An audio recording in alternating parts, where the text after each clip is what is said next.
everyone, my name is I'm Vanessa Kisowile, leader of Sahara co-founder Spark. This year's event is looking to explore what is in store for Africa after 2020. This year has been one of a kind. It has brought unprecedented events. But hey, what should we invest more in the continent after this year's experience? What are the areas we need to focus more? What are the lessons that we've had, and what is most important for Africa when it comes to job creation, when it comes to investment, even growing the business and investment landscape of each region in Africa? This year, we're looking to see how can we reimagine the future of the continent. You're welcome. See you there. Those kind of conversations.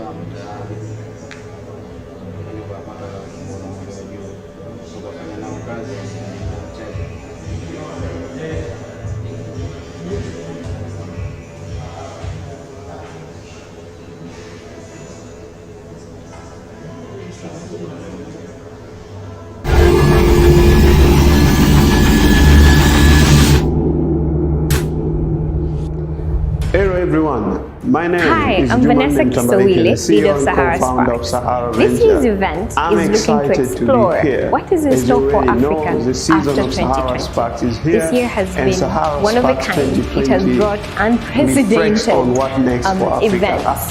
But hey, what should we invest more in the continent after this year's experience? What are the areas we need?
Hello everyone, my name is Jumanne Mtambalike, the CEO and co-founder of Sahara Venture. I'm excited to be here. As you already know, the season of Sahara Sparks is here, and Sahara Sparks 2020 reflects on what next for Africa after a very challenging year with COVID-19 and all other chaotic situations. The aim of the event this year is to think as optimistic as possible on what should we do next at the continent. What next for the health sector? What next for the education sector? What next for the general economic perspective of the continent after very, very challenging situation? governments were forced to make decisions between bettering economies or supporting the health ecosystem. Those kind of conversation is what we're expecting to have as Sahara Sparks. Before I announce our main co-organizing partner for the event this year, I want to talk a bit about what are we aiming to achieve with our partners this year. Already, you know that Africa innovation ecosystem has been growing so fast. We have more than 600 technology hubs mushrooming across the continent. But with all that is happening, there's still one major puzzle to solve: lack of seed stage and growth stage investment capital. That's one of the challenges that needs to be addressed and needs to be addressed quick. Most of our local investment firms are struggling to raise funds. We don't have as many as possible seed stage investors. Most of the companies are still struggling to get to a stage where they can be investor ready. What needs to be done so that we can be able to build a strong investment landscape in Africa to support early stage businesses and SMEs? That is what made us and My Growth Fund to come together to have this conversation this year during Sahara Sparks, but also to encourage other people in other.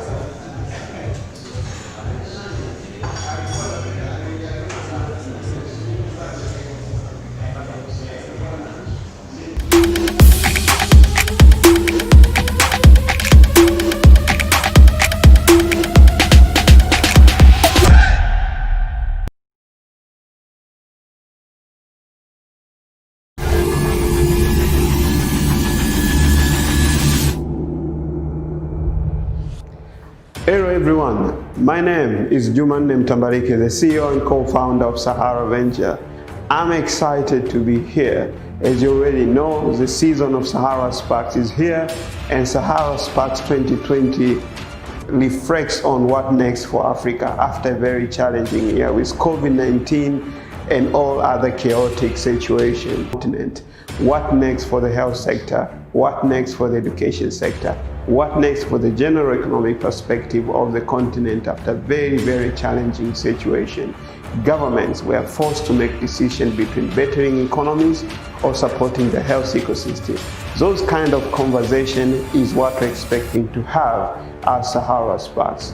Before I announce our main co-organizing partner for the event this year, I want to talk a bit about what are we aiming to achieve with our partners this year.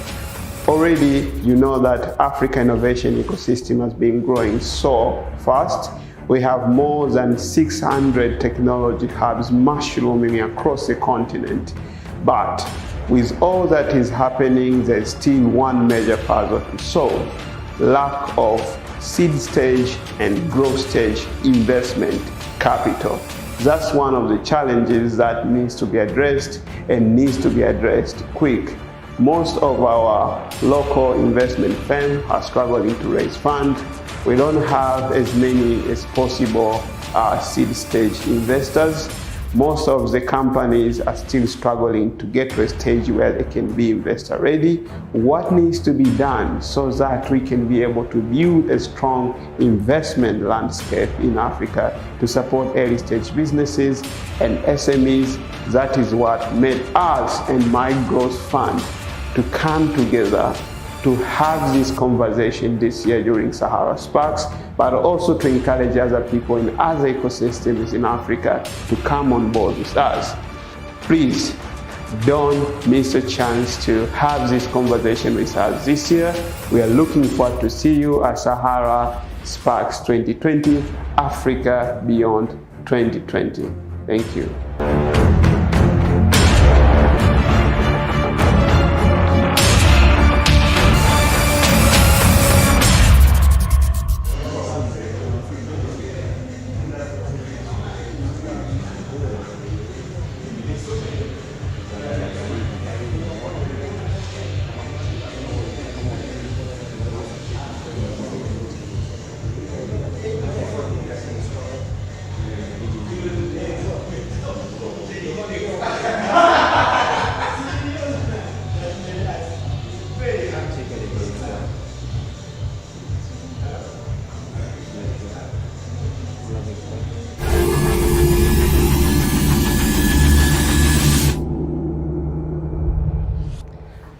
everyone, my name is Mshinda, the CEO and co-founder of Sahara Venture.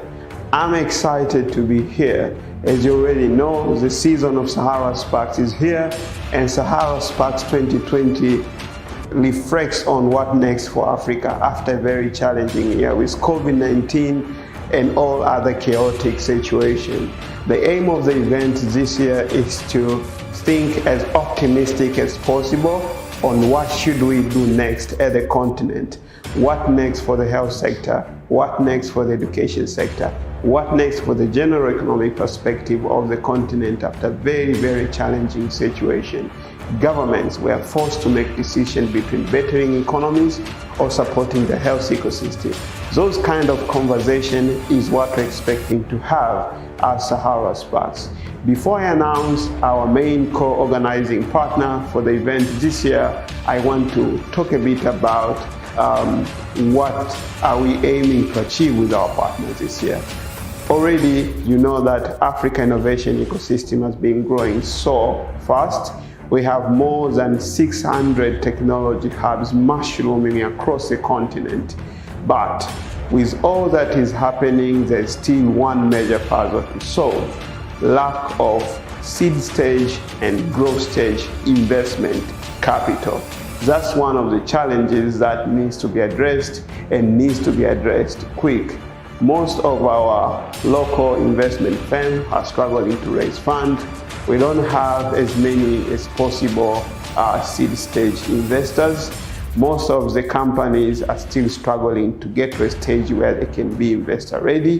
What needs to be done so that we can be able to build a strong investment landscape in Africa to support early stage businesses and SMEs?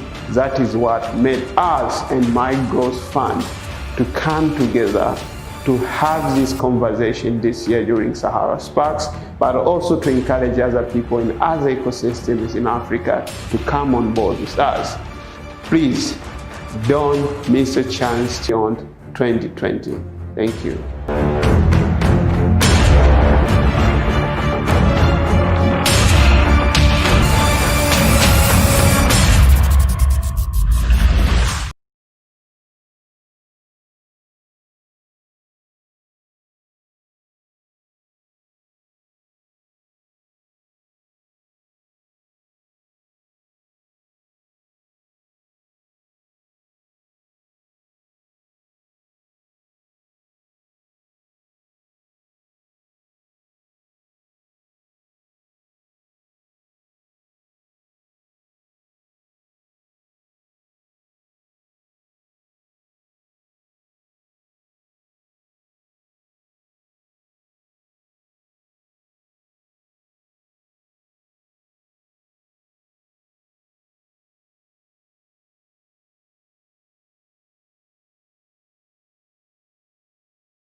here. As you already know, the season of Sahara Sparks is here, and Sahara Sparks 2020 reflects on what next for Africa after a very challenging year with COVID-19 and all other chaotic situations.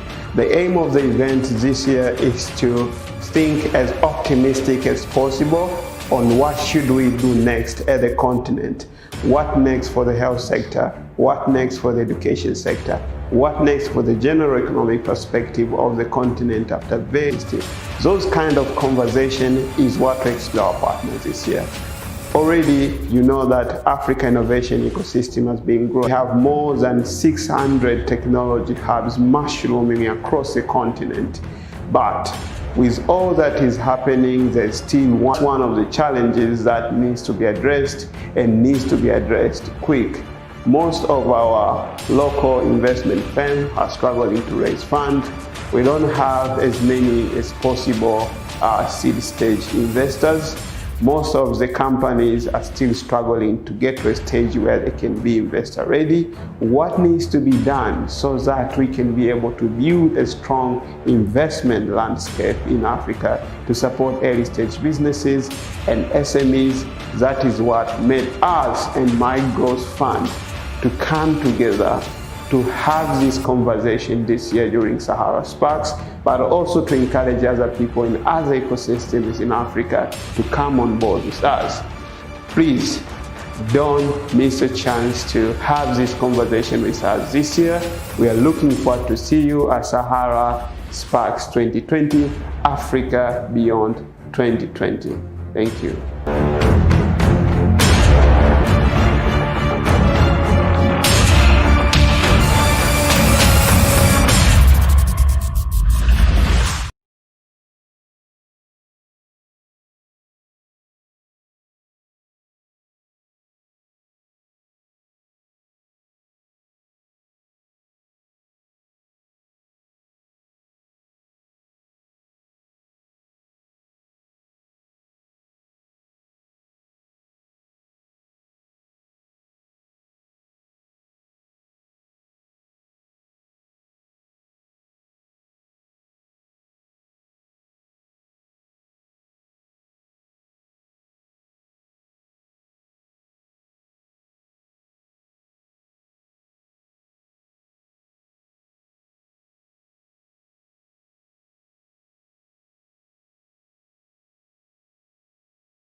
Friday evening.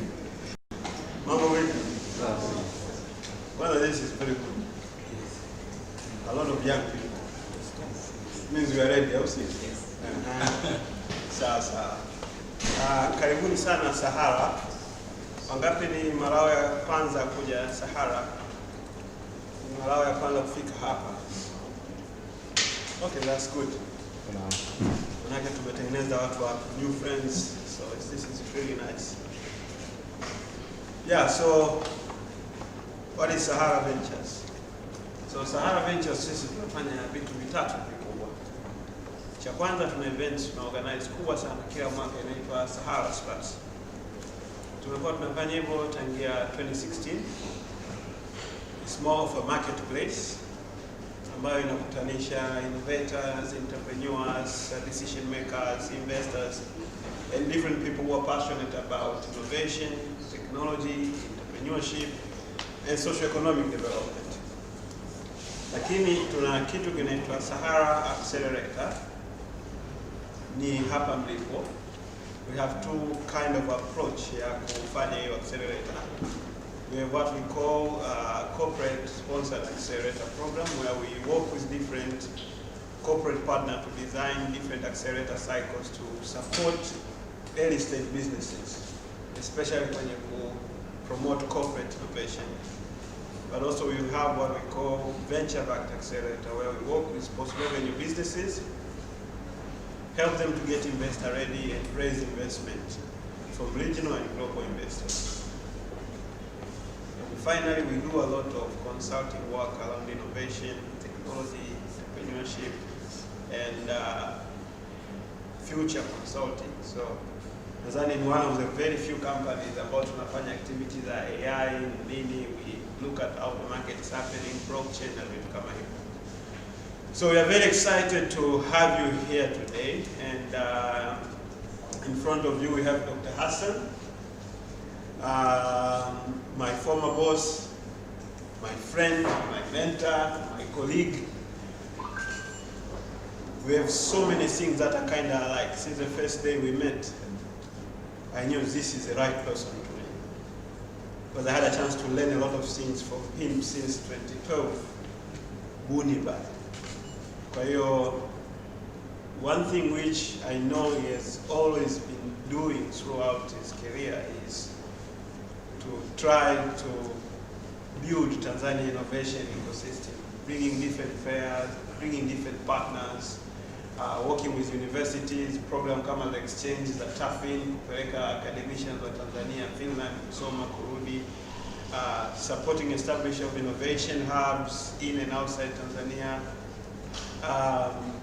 trying to bring in investors, working with development partners, working with private companies. Kwa sisi wengine tukaja tukalisi tu baadhi ya vitu ambavyo alikuwa anavifanya. We are very excited. We are doing it up to today. Actually, it has become also our, for those who don't know, our company tagline is Sahara Ventures, building innovation ecosystems. And our mission is to build innovation ecosystem one block at a time by working with different players. That's why we started with an event, and then an accelerator, and then consulting. You never know, maybe we start to do also investing. But the idea is you look for a problem and you try to fix that problem, part of those crucial components of the ecosystem. So, it is not my evening, it's not my masterclass. Kazi yangu itakuwa ni chokoza mada tu. Kwa hiyo napenda nimkaribishe kwanza Dr. Mshinda mwenyewe atajieleza yeye ni nani, anafanya nini. Na mazungumzo yetu yatakuwa kana sehemu kama tatu hivi. Sehemu ya kwanza itakuwa ni what is an ecosystem for somebody who doesn't understand innovation ecosystem ni kitu gani, a bit of history, yamefanya kitu gani kwenye hiyo eneo. And then tuta discuss manage and happening, what were the challenges and opportunities. And then sehemu ya mwisho itakuwa ni what next for Tanzania when it comes to innovation, technology, entrepreneurship. And you as young people, what to expect on what is coming and how to prepare yourself for that. Daktari, karibu tuanze sehemu yetu ya kwanza sasa hivi. Sawa. Asante sana. Kwanza nakushukuru tena Jumanne kwa kuja kunialika. Nilishangaa ukoniambia nije kwenye masterclass. na niliposhangaa zaidi nimeona watu wanatuma clips, wanatuma lile tangazo. Shukrani kwamba kashangaa mwanangu yule Alma pale kanitumia. Sasa kwanza ni mara ya kwanza sikumuona hapa na watu wengine wala basi naona kuna mtoto wa dadangu mwingine hapa. Kwa hivyo nikashangaa, nimeshangaa wao na wenyewe wana japo tunakaa mara chache sana watu wanazungumza haya mambo, wengine wanaona na waboa tu. Lakini mimi inanipa faraja sana kuwaona kwamba kuna vijana wengine ambao angalau wanaona I have something to offer. Lakini leo pia ni muhimu, ni kwangu ni muhimu sana kwa sababu kama alivyosema Jumanne tunaweza kufanya kazi pamoja na alivyokuja kuanza kazi Buni, lakini na mnamuona alivyo grow sasa hivi ana kampuni. Kwa hivyo ana hizi kampuni zake hizi nyingi venture na nyingine. Sasa akikuita lazima uitike tena. Huyu bwana ameshakuwa mkubwa sana sasa. Lazima ufuate na kuweza kujifunza vitu vingine kutoka kwake, kwa sababu wakati ule walipokuwa wanaingia pale mimi ndio nilikuwa nawaambia, lakini wao baada ya kutembea na wao sasa na wao wananiambia, nikizungumza na Bruno na yeye unaona ameset up, nikizungumza na Magila na yeye anaona ameset up. Kwa hivyo ni kitu ambacho cha kuendelea kujifunza siku zote, na hiyo ndio nature yenyewe. Siku hizi nafanya nini mimi? Kazi yangu siku hizi ndio tunakaa tu msitini sasa hivi kushastaafu nafuta uradi tu. Lakini ninachofanya zaidi sasa hivi ni nafanya kazi kama mshauri wa kwenye foundation moja ya Botna ya Tanga, kuangalia yale ambayo tulikuwa tunahubiri na kusema kwamba ya ecosystem challenge ambayo najaribu kuifanya hivi sasa ni kwamba baada ya kushughulika kujenga ecosystem, kuanza kuweka misingi ya ecosystem kwenye national level, how are you going to have it katika regional au kwenye city level, ndio kitu ambacho kina occupy akili yangu sana hivi sasa, na nafurahi kuona baadhi ya vijana wa Tanga wako hapa na wenyewe ili waweze kuona kwamba hizi ni efforts ambazo tumeanza kuzifanya pamoja. Kwa hivyo sasa hivi nafanya kama ni consultant kwenye foundation moja ambayo inaitwa Botna, yenyewe inajaribu kuona namna gani inaweza improve health and well-being ya ili sasa ukisoma kwenye vitabu vya Costa, we had this a lot of conversation back in the days. Mandate ya Costa, research na vitabu vinasema ni research. So what pushed you to think of the idea of we should have a solution by that? Kitu gani kilikupush? Na labda kwa sioelewa historia ya Buni na Litibia ilianzia kitu gani hasa kiliwapush kufikiria kuanzia hilo eneo kusema kwamba we need these things? When was the moment? Yes. Kwanza mimi na bahati sana, na bahati kwa sababu ni mtu mmoja ambaye ana bahati sana, kwa sababu nilipomaliza shule nilipata nafasi ya kwenda kuanza kufanya kazi Ifakara, ni taasisi ya utafiti ya Ifakara, na kukizungumza ecosystem kwenye innovation entrepreneurship ecosystem research institution na university ya academic institution is actually one component ya ecosystem. Kwa hivyo nilipata bahati ya kufanya kazi na nikaona kwamba kazi kubwa tulikuwa tunafanya ni kuangalia problem ambayo watu wana face na kutafuta solution, na solution nyingi ambazo tulizokuwa tunatafuta ni zile ambazo tulikuwa tunaona kwamba they are feasible katika solve hizo problem. Lakini wakati huo nilikuwa naangalia zaidi kama researcher. Kwa hivyo mimi nilikuwa nimeingia, nilivyokuwa nafanya Ifakara, nilikuwa na interest zaidi ya kuona impact ya kazi unayofanya. Kama unajaribu kutatua tatizo la malaria, una research, ni vizuri kupata solution na ile solution kuiapply kwa watu na kuona nini inavyo improve. Haikuwa tu kwamba ni research for the sake of academic research ambayo huwa ina end up on publication. I was more interested kuona impact kwa watu wenyewe na pia impact kwenye policy. Pale ndio tunahesabu kwamba unafunga magoli, lakini ukifundishwa kama a typical researcher, wewe ukishafanya publication, basi hii kazi ya implementation ni ya watu wengine. Kwa hivyo hiyo ilikuwa. Kwa hivyo nilipokuwa Ifakara tulifanikiwa kutafuta mbinu ya kupambana na ugonjwa wa malaria kwa kutumia vyandarua vilivyotiwa dawa. Tukaona kwamba inapunguza malaria kwa kiasi cha kwa watoto, vifo vya watoto kwa 27%, 7% mortality reduction. Tukaenda kwenye malaria anemia 60%. Tukaona njia ambayo tulikuwa tumeitumia ambayo tulivyokuwa ukiwa kama scientist you don't actually call it, lakini ukiwa kwenye innovation it's actually a business model innovation. The issue ni kwamba how do you take the net to the people? It's the implementation, and it's no longer a question whether the bed net works or does not work. Kwa hiyo nyingine tukaenda kwenye implementation ya prevention of malaria treatment strategies na hizo, na pia kwenye schistosomiasis. Kwa hivyo ni bilharzia au ugonjwa ambao vijana wanakujua.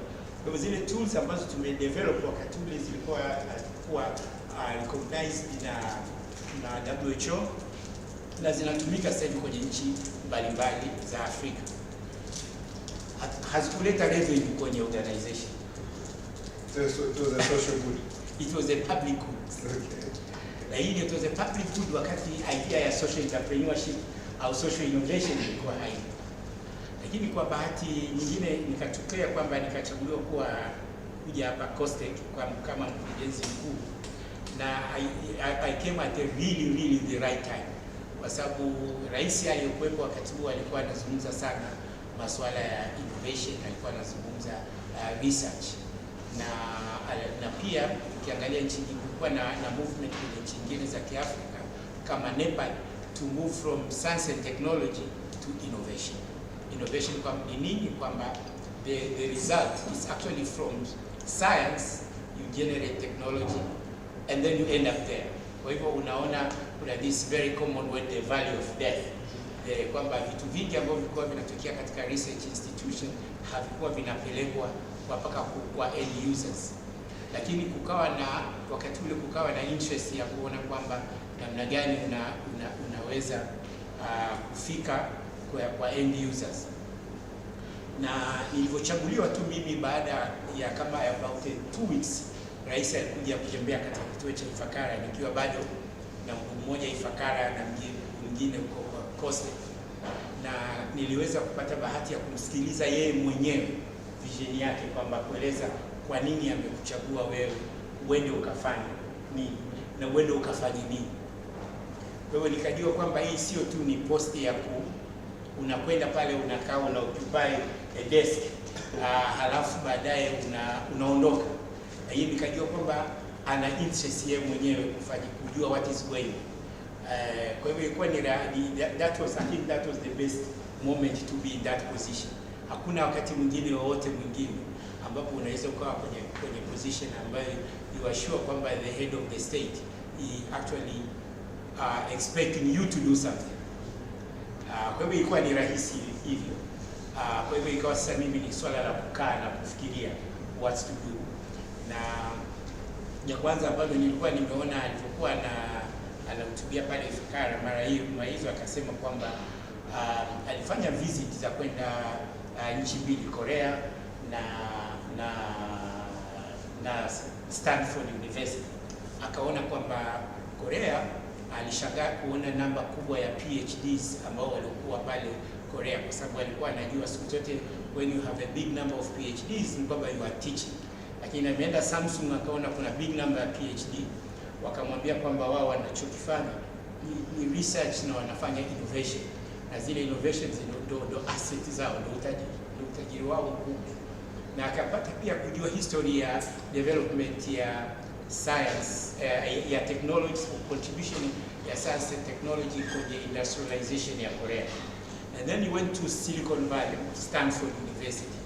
Alipokwenda Stanford akaanza akamwona president wa Stanford ambaye alikuwa ndio inventor wa antenna, na akawa anaona kwamba this is something which was actually very interesting, na akaanza kuona kwa nini, akamuuliza ile swali, kwa nini these innovations are coming Stanford but not to other universities ambazo zime kama za kawaida kama Oxford hivi, akamweleza what they have is actually an ecosystem. Kwa hivyo baada ya kuona ndio hivyo nikaja, okay, so what my job is really to try to see how can we create such thing like innovation space, you bring in ideas. Kwa hivyo tulivyokuja mwanzo tukuanza na innovation space budi, tulianza na DTBI, yani incubation. Na incubation yenyewe tulianza kwa sababu ya kwamba kulikuwa na initiative ya World Bank, ya the private sector wing of the World Bank, ya kuanzisha incubation ya InfoDev. Kwa hivyo wao walichokuwa wanataka wakati ule ilikuwa ni kuona namna gani wanaweza wakaanzisha kitu kama hicho. Kwa hivyo walikuwa tunaenda kwenye mikutano Wizara ya Viwanda na Biashara, na wakati huo walikuwa wana interest kubwa ilikuwa ni kuianzisha hapa core ICT, lakini iwe ina focus kwenye mechanical engineering. Basi kwa bahati nzuri au mbaya, naona kwetu ilikuwa ni bahati nzuri kwa sababu wale waliokuwa wanatakiwa waianzishe ile incubation wenyewe wakawa hawana interest ya kuanzisha tena, kwa sababu kulikuwa na mabadiliko ya uongozi.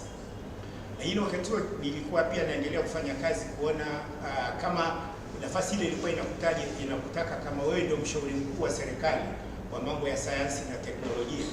Kwa hivyo inabidi kuangalia technology trends. Ni technology ipi ile ambayo unaweza ukairecommend, ukaiadvocate for Tanzania, ili ikiwa implemented make that changes to happen. Na changes lazima happen very quickly.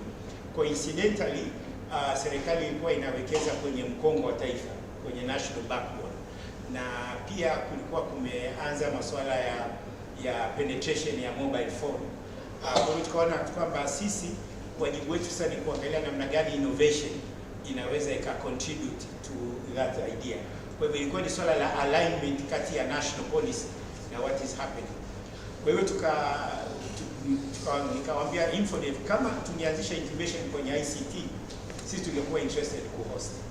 Na ilikuwa rahisi sana kwa sababu ilikuwa ulifika ukuta pale umeshakuwa clear, kwa sababu tulikuwa na 3 floors costed, na kuna floor kama 2 zilikuwa occupied na kampuni mbalimbali ambazo kulikuwa na program ya local government ambayo ilikuwa imeoccupy almost 2 floor. Kwa hivyo mimi nikawaambia kwamba wale waondoke tuweke incubation. Sasa ile jambo alikuwa rahisi sana kwa sababu uongozi wa Costec walikuwa wanaona kwamba una deny revenue ambayo wao wamepata kuingiza kwenye organization, lakini kuna wakati sisi hatupati budget ya kutosha. Na hii nikamwambia hapana, kwa sababu hii ni mandate yetu, na especially ukiangalia Costec upande mmoja ni main government advisor, lakini kuna upande mwingine wa research, kuna coordinate research, alafu kuna mfuko ule wa kutoa fedha, lakini kuna upande mwingine wa technology transfer. Na ukiangalia technology transfer by that definition ni kuweza kutoa vitu kutoka kwenye research institution au kwenye technology through either foreign direct investments or trade, na kuweza kuvitranslate in the real life situation ili kuweza create jobs. Sasa kwanza ile kwamba ile concept yenyewe kueleweka ilikuwa ni ngumu sana. Kwa hivyo kwa sababu nilikuwa na very good support from the board, nikaweza kuwashauri na kuambia kwamba hii it's within our mandate, lakini unaweza ukasema unaweza ukafanya shughuli nyingine ukagenerate revenue ambayo is outside your mandate.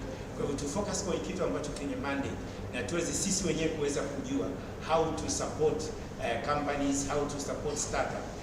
Itatusaidia sisi kuweza kuelewa na kuwa ni bridge kati ya startup companies na serikali. Kwa hivyo hiyo ilikuwa kitu cha kwanza. Hii tulivyoanza mara ya mwanzo, na tulikuwa tuna aim kuwa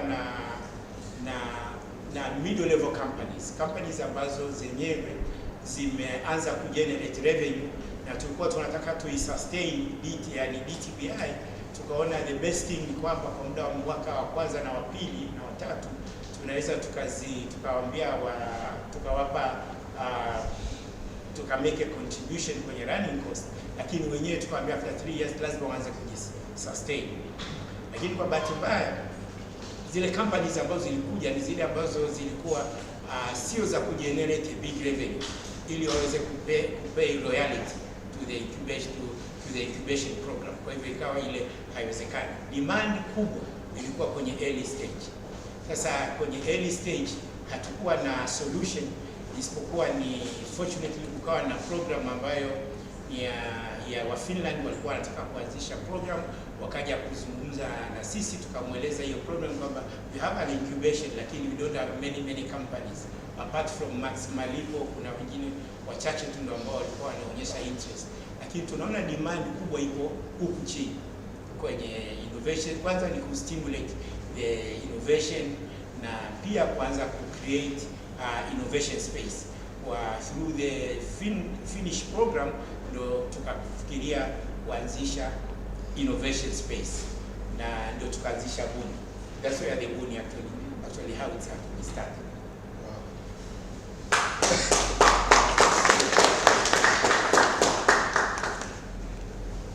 Sisi baadaye ndo tukajoin Buni.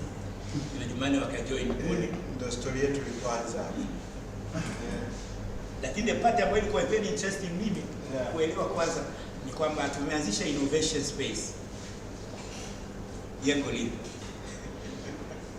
Kuna mtu kweli anakuja. Wewe alilo kama mkoa unajua nini. Ile kama nilikuwa nayo ni kwamba that was your biggest fear. Yes. Watu watakuja. Watakujaje?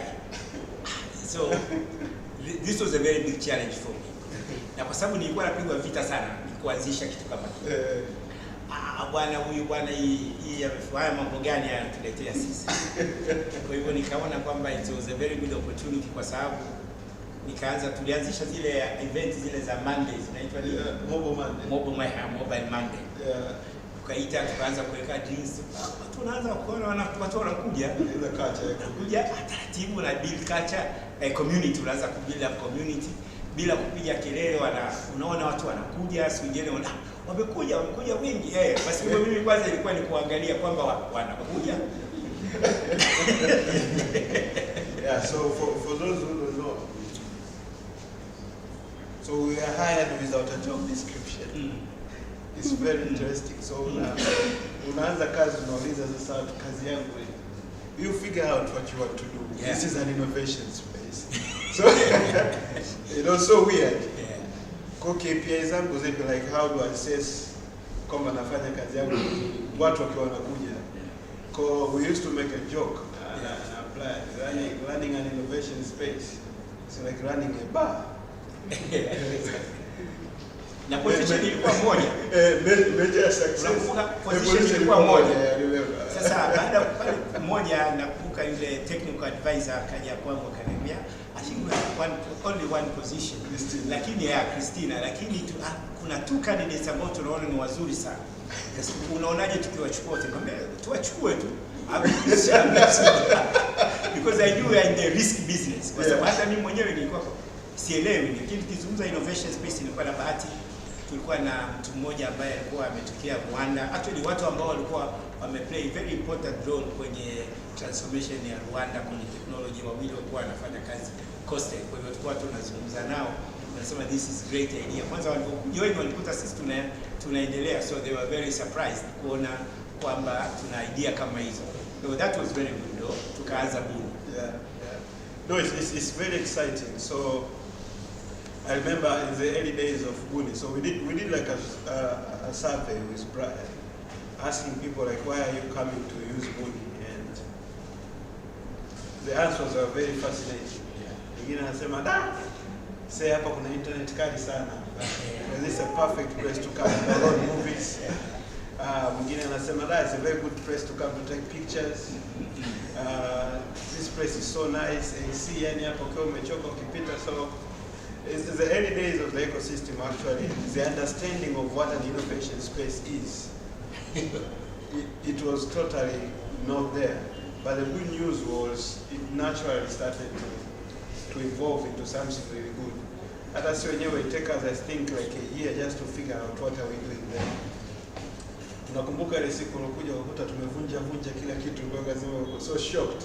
Hey, what are you guys doing? And then all of a sudden mzee tunabadilisha sana, now we have different programs. We want to start completely new programs. Lakini kumbuka siku moja one of the problem ambayo nilikuwa na face na management ni ku create a space ambapo young people are coming and the door is open 24 hours. This was hamna ofisi ya serikali inakaa hivi, ni polisi tu.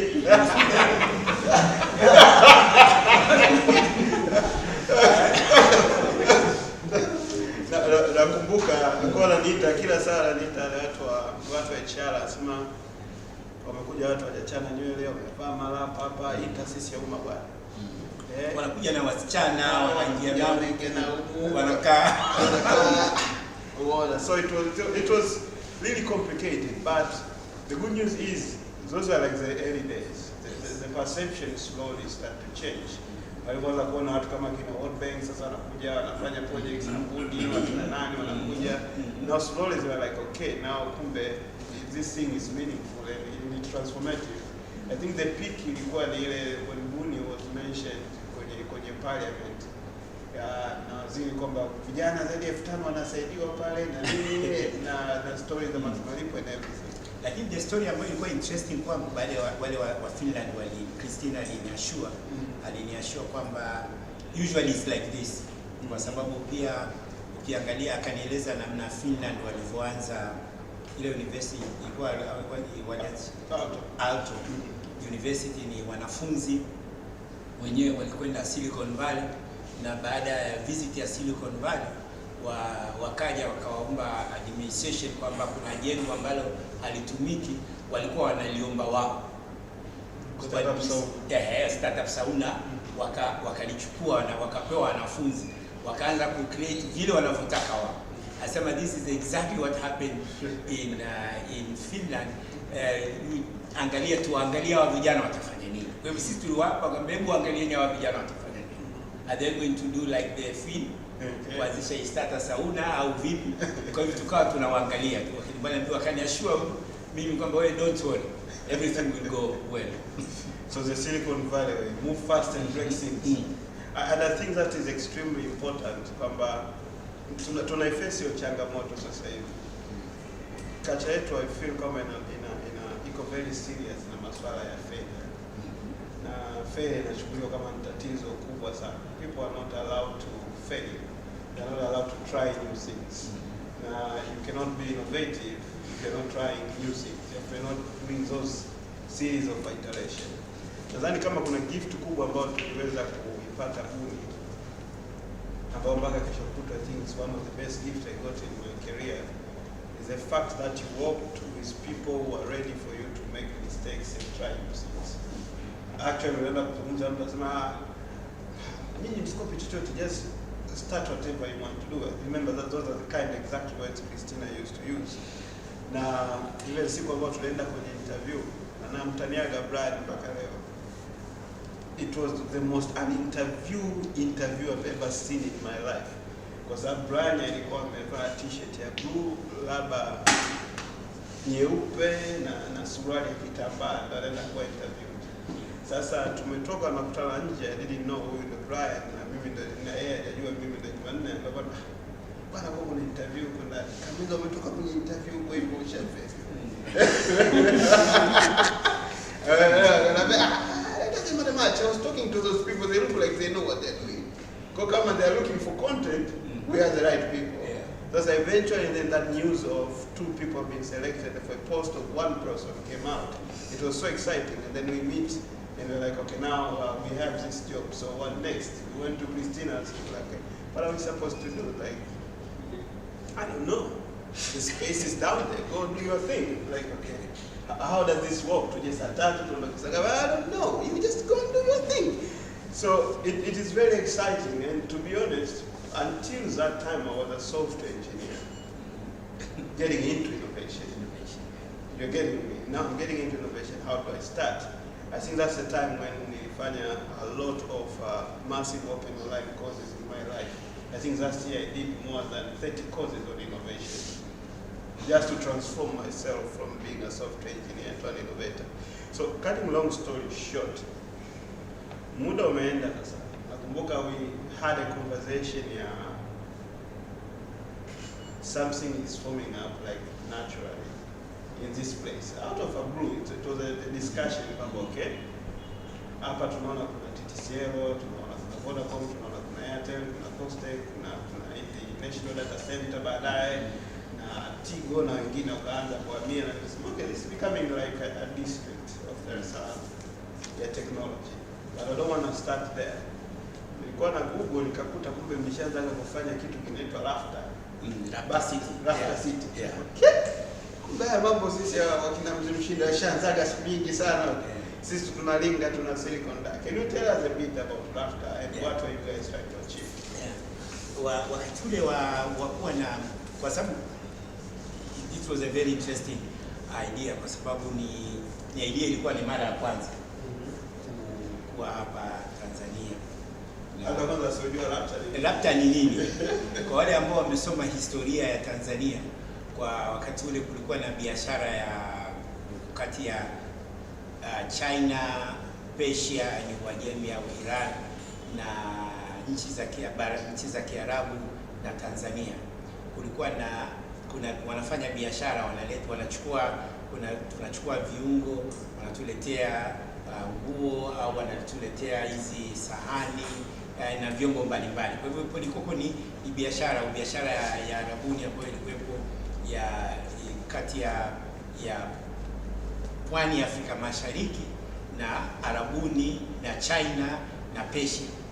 Na kwa hivyo ilikuwa ni exchange of goods and trade, ilikuwa ni trade. Kwa hivyo ikawa kwamba kuna kitu kinatoka kule kinakuja huku, na kinatoka huku kinakwenda kule.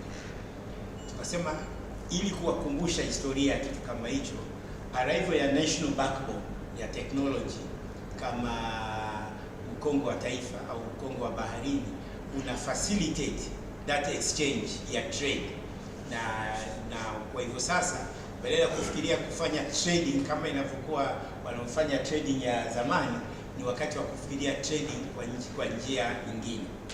Na hii ilitokana na kwamba ukiangalia namna gani ambapo nchi kama China iliweza kuendelea, ilikuwa moja yani uzuri wa kazi yangu mimi ilikuwa nina muda mwingi wa kusoma na pia ninaweza kusafiri.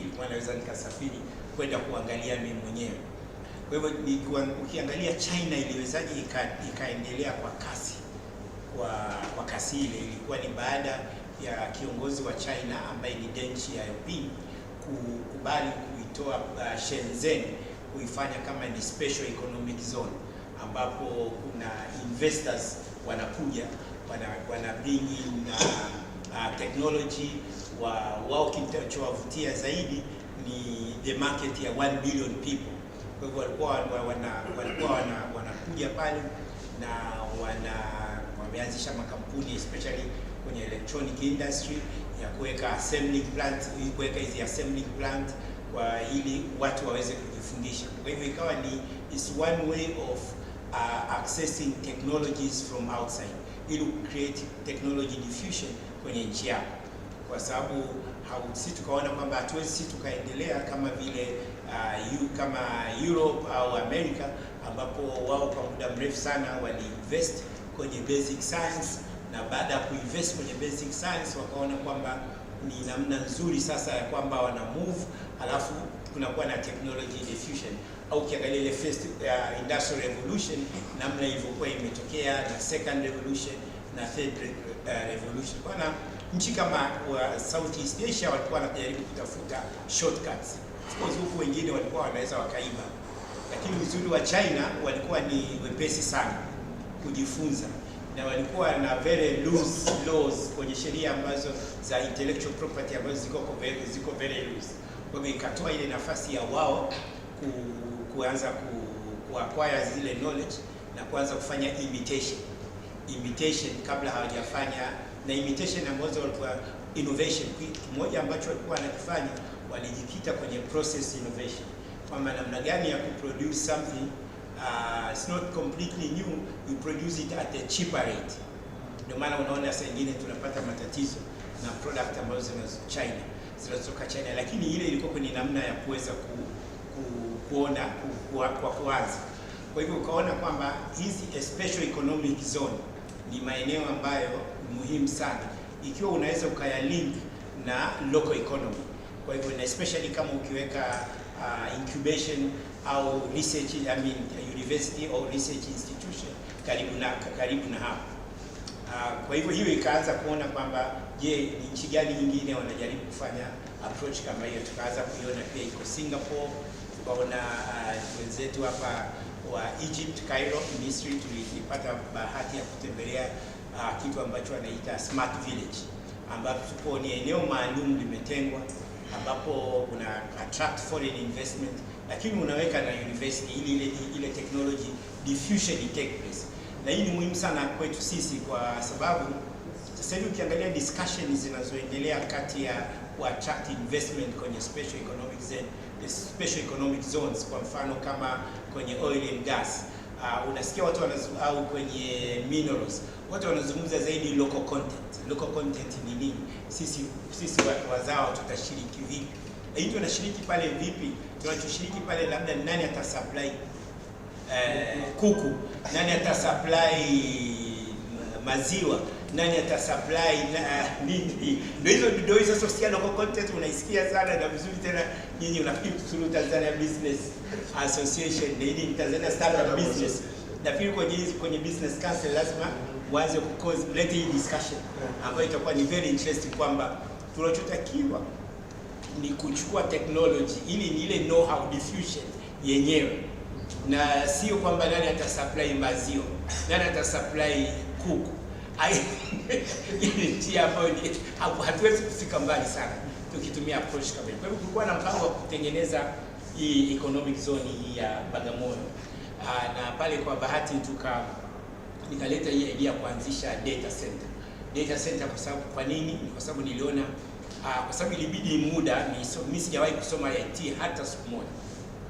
Mara ya kwanza nilikutana na IT ilikuwa ni kutumia word processing na kufanya analysis ya research results ambazo nilikuwa nafanya, lakini iliniforce sasa kuanza kuelewa the whole IT na IT industry na uwezo wake wa ku drive economic development na job na entrepreneurship.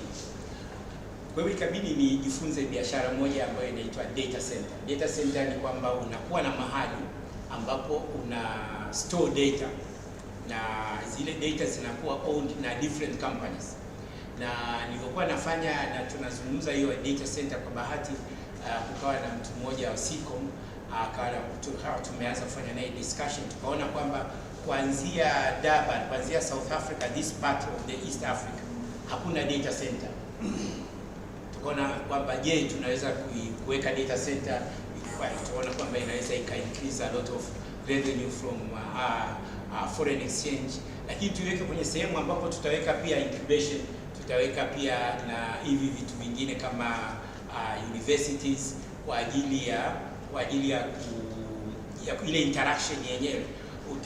Nimempa zawadi leo Jumanne kitabu cha kinaitwa Rainforest. Rainforest ni siku za mwanzo nilikuwa nimeanza kuona kwamba nilipata nafasi ya kwenda Silicon Valley na kuweza kujifunza kwamba kwa nini all innovation, yani all the companies they are coming from Silicon Valley na sio Chicago, sio Boston, sio sehemu nyingine. Tukaanza kuona kwamba actually supposed to be on the ecosystem. What is really the ecosystems?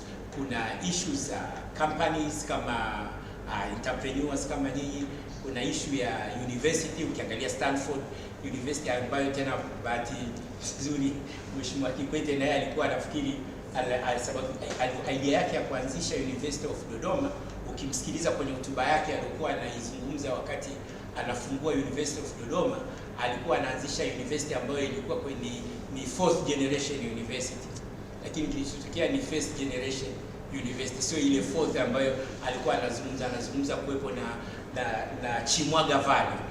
Akawa anazungumza kuwe na startup, akaweza kulink up IBM na Microsoft wawepo pale. Kwa hivyo wale walipokwenda pale university, wale jamaa wakawa wanajua hawa wanataka kuuza bidhaa zetu tu, kuna wanataka tununue kompyuta zao. Wakati huo IBM walikuwa hawako kabisa tena kwenye kompyuta. Walipewa donation ya more than 20 patents kutoka IBM. Sasa hawakuwa wanajua wafanya nazo nini. Kwa hiyo bahati nzuri, bahati mbaya nzuri kwamba hawa viongozi wanaweza kuwa wana vision, lakini watu wa kurealize zile vision zinakuwa ni kitu muhimu cha ajabu. Na nijue hivyo kwamba baada ya yeye kuwa anarudia kwenye speeches zake nyingi kile ambacho tulikuwa tunafanya COSTECH, tuanzisha incubation ana mention, tumeanzisha kila maximum anapomention zile kwenye speech zake, watu wakawa badala ya kupata time ya kuelewa wasema kwa nini hawa wanatajwa sana. Lakini hiyo swala la kuunderstand how do you translate the vision into bring that into the reality na kuhakikisha kwamba inaendelea. Sasa wakati huo sasa nikapata tena nafasi ya Mheshimiwa Rais kusikiliza idea ya kwamba tunataka kuanzisha hiyo technology park, na kidogo akatilia mkazo, na ikawa ni one of the strategic project kwenye planning commission, na tukaambiwa tutafutie eneo. Tukaambiwa kwamba aidha kwanza ni Kigamboni, kulikuwa na ile Kigamboni city plan, tusema to be placed there, au tuangalie tuwekwe Bagamoyo. Kwa bahati tukapewa fedha na serikali ya kuanzisha, tukafanya feasibility, kwanza tukalipa compensation, tukafanya feasibility study. Lakini sasa wakati huo nikaanza kusoma literature kwamba New York is also becoming another hub, another New York. How come? Na sasa ya New York, it was organically grown, not from brick and mortar. Not a brick and mortar. Then that's why I can't say no. It's actually possible now to think about. Nikawa tunaangalia, ikaanza kuhappen hapa. Kwanza walianza Airtel, wakaja Zantel walikuwepo, wakaja hawa kabla hata Vodacom. Si tuko pale kwa TTCL, kuna TCRA. Kwa hivyo hii eneo tukaanza kuona kwamba this will become organically grown Silicon Valley, Silicon Valley. Wakati wa wenzetu wa Kenya walikuwa wanazungumza pia Konza Technology City. Konza Technology City tukaona it's a brick and mortar, is actually very expensive also. Na kwa hivyo hapa kuna uwezekano kama authority wakiweza kurealize kwamba this create space na kuisema kwamba this is Dar Silicon Valley au Dar es Salaam Valley, ni kwamba ni aidha ni mkuu wa mkoa au ni watu wa jiji kudeclare hili eneo kwamba ni special zone na kuweka incentive kwa startup companies kuwepo, kuweza kucreate opportunity kwa hata wale ambao walikuja wakaanzisha ile hoteli, ile restaurant pale nyuma ya COSTECH wale ndani walikuwa Pweza Cave. Pweza Cave. Kwamba nilipokuwa unazungumza na Pweza Cave, wana sentence yao kwanza ilinifurahisha sana mimi. Waliniambia kwamba unajua hizi seafood za aina hii mara nyingi sana zinauzwa kwenye hoteli za kitalii ambazo bei yake ni ya juu sana, au zikiuzwa zinaweza zikawekwa nje tu, watu wanauza pweza tu kwenye nani. Kwa hivyo wao wanataka kufocus kwenye certain clientele ambao wataweza kuenjoy hizi food. Unaona ile thinking ilivyo ni tofauti ya biashara ya kawaida. Kama then it's actually possible kuanzisha kitu kama hicho, and I'm strongly believe on that, and I'm also keen now to see in Tanga whether we can make this in Tanga. Lakini nafikiri hapo ukizungumza na vitu ambavyo viko attractive, na nafikiri tungekuwa na mkuu wa mkoa ule wa Simiyu angeweza kuelewa hiyo vizuri sana. Kwa hivyo ndio tukawa tumeanzisha na tukapata wakati huo. Kwa hivyo ile idea ilikuwa inaendelea, lakini it was easier to start from this, na ile ilikuwa inaendelea wakati ule. Tulikuwa na promise pia kupata $40 million kutoka Korea ili kuanzisha that technology park. Sasa nikastaafu kwa hivyo that's how the idea was. Mnapata vitu vingine? This is good. This is really exciting. So, one of the challenge, it was and it has always been, how do we get other components of the ecosystem to come in, especially what come corporate. What is the experience of trying to involve corporate kwenye innovation ecosystem ya Tanzania? Kwanza, kwa bahati nilipata nafasi ya kuzungumza na former president wa CEO Roundtable kuhusu hiyo issue, na tulikutana mara mbili. Kwanza walipokuwa wana launch ile equity fund, wanaita mkoba fund.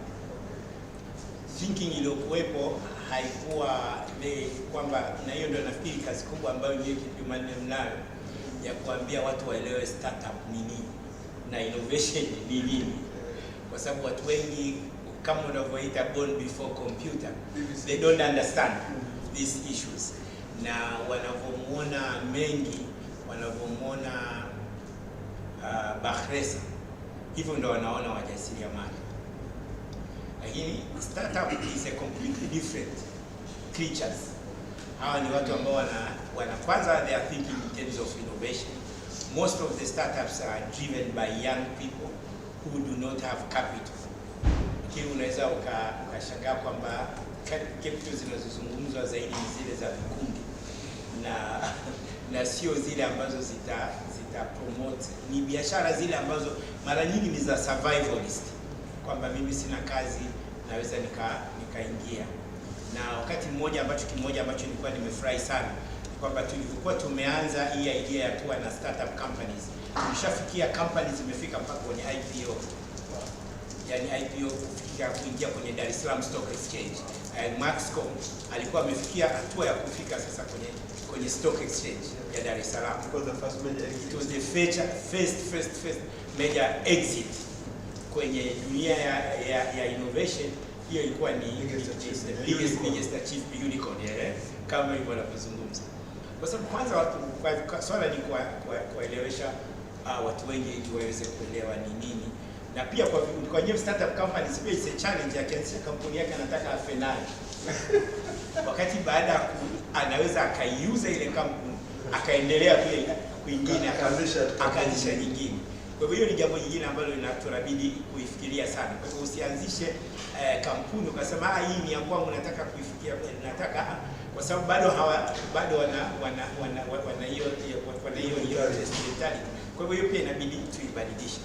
Watu wataka kwanza kuelewa, na especially kwenye opportunities zinazokuwa offered na ICT, utaona kwamba ni vitu ambavyo vitakuwa vinazungumzika. Tumezungumza siku moja, tulizungumza kuhusu Liza, attention aliyopata Liza, yule kama kwa wale ambao mnafahamu, yule aliyopata lile jiwe lile la Tanzania. Umeona amepata jiwe la kwanza, jiwe la pili, na ile information ili hit headlines, ilikuwa kwenye governor wa banka kwenda pale kila mpaka hata wale akawekwa ile sehemu ya maonyesho ya Sabasaba kwamba atakuwepo Liza. Na Liza jiwe lake lile ni 6 billion. Ni kama 6 billion. Kama 6 billion. I know where you're going.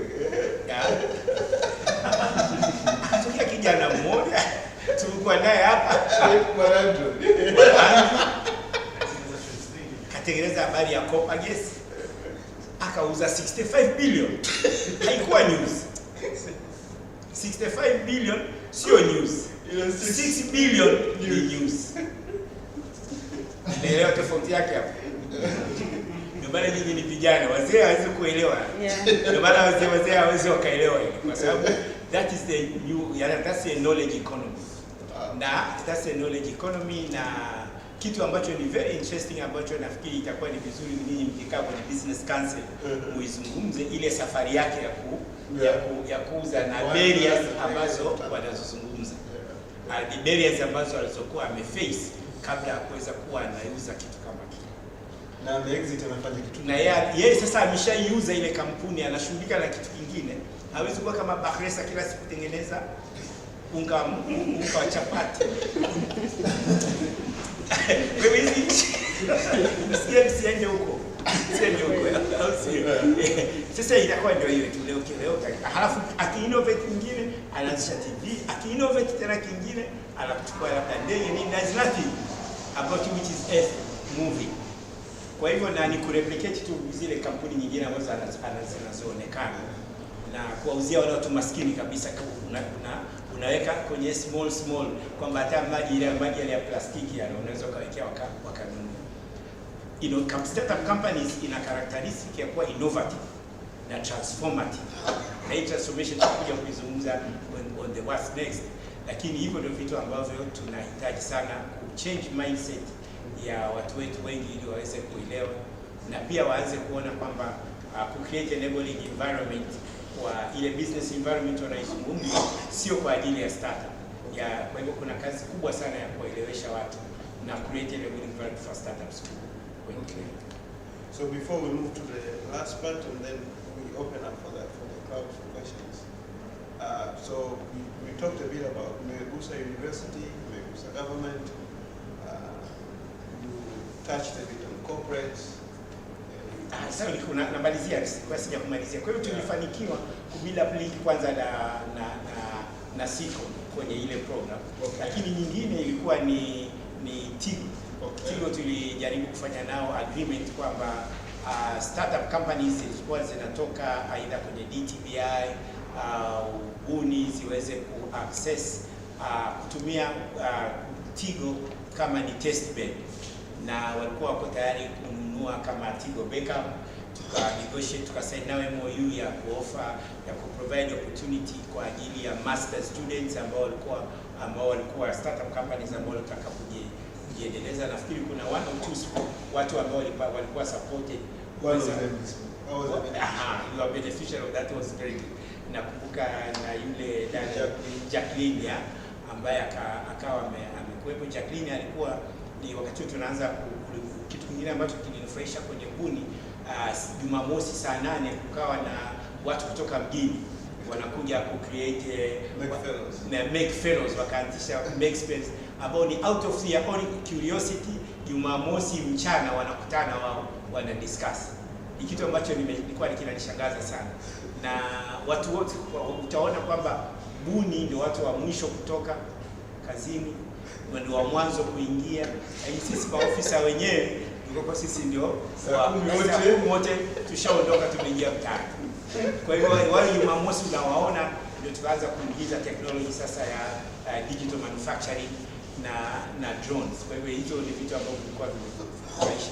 Kwa hivyo sio round table walikuwa na shida kuelewa kuhusu hizo. Kwa hivyo kampuni kama Tigo walikuwa wameonyesha very strong interest. Vodacom, nilisafiri na CEO wa Vodacom kutoka Johannesburg mpaka hapa kwa bahati. Unajua uzuri wakati ule ukiwa mkurugenzi unakaa business class, sio kwa hiyo unapata nafasi ya kuinteract na speaker hawezi tena kama interact na people ambao sensitive. So kwa hivyo tukawa na Vodacom. Sasa sio Vodacom akafikiri nataka nazungumzia corporate social responsibility. Nikamwambia no. I please don't put me into that. I'm thinking how to add value on your core business. Not that. Basi wewe tutakuja kuongea. So those were a few attempts, lakini I'm happy now to see Bruno ambaye wameanza ku develop your interest. Na ile itusaidia kwamba ili kufanya ile pia tukaona to host hizi zile meetings za mobile operators za mobile company.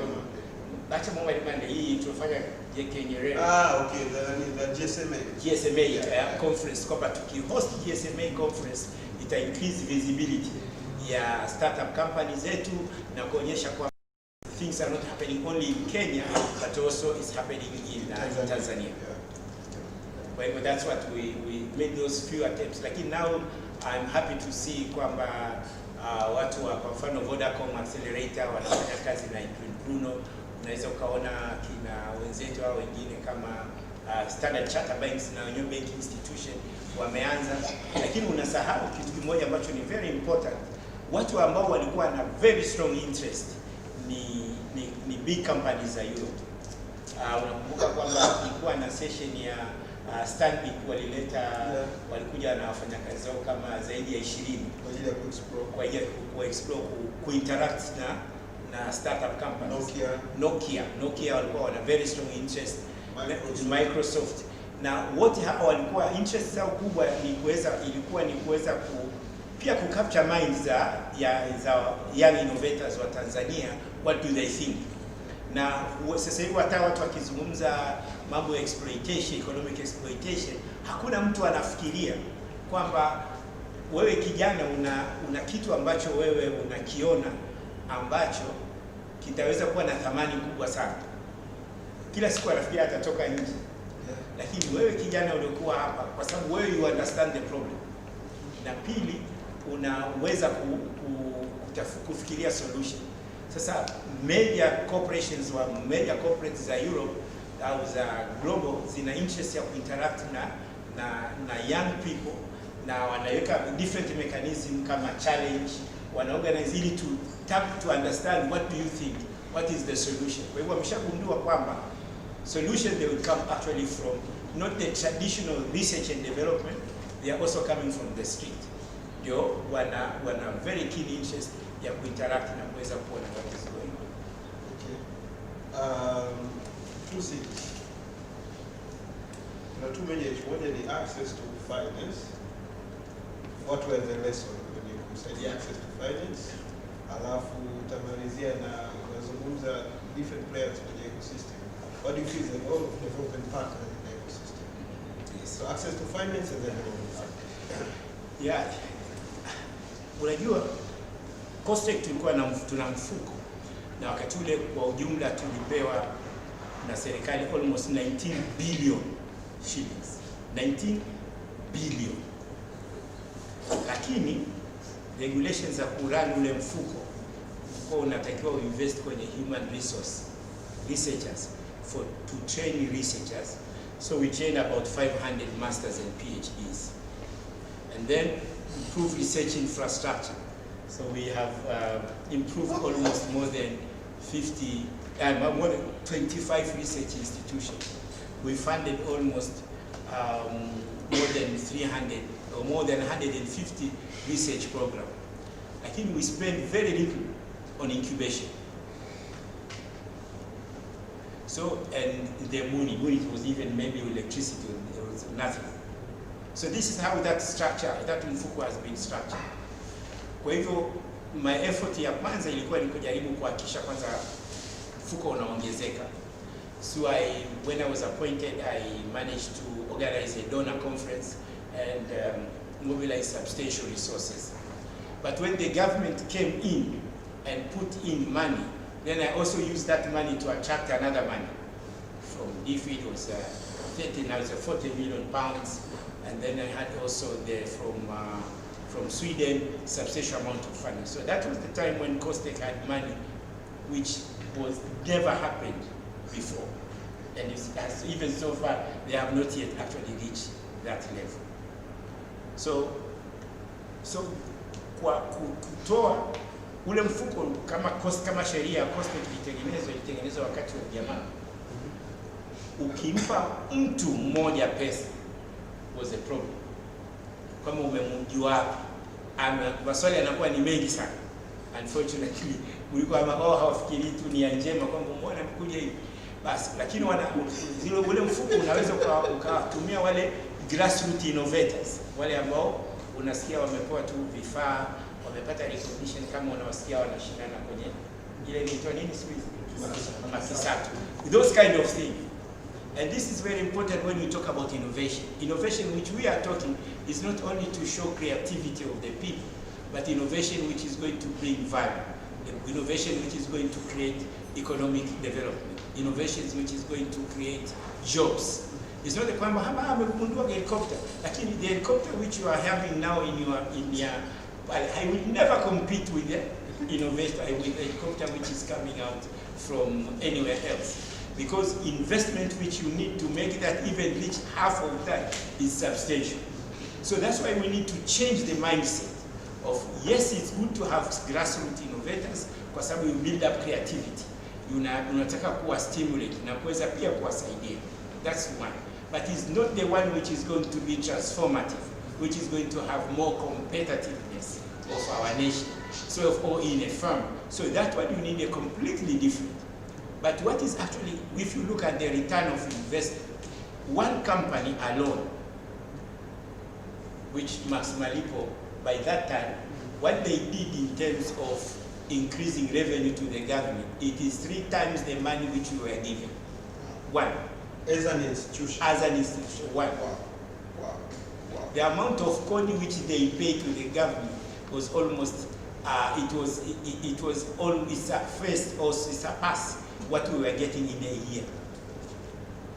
Leave alone all those infrastructure, leave alone. So if you think in terms of return of investment, it was a huge. By the time when you left, we have more than 15,000 jobs.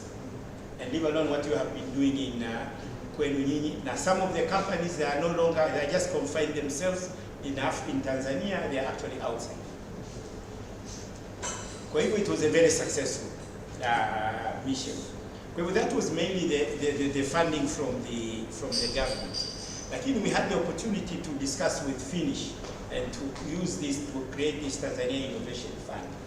And that one, it was possible to give it to entrepreneurs. Now, we were fortunate to have, that money came from Finland.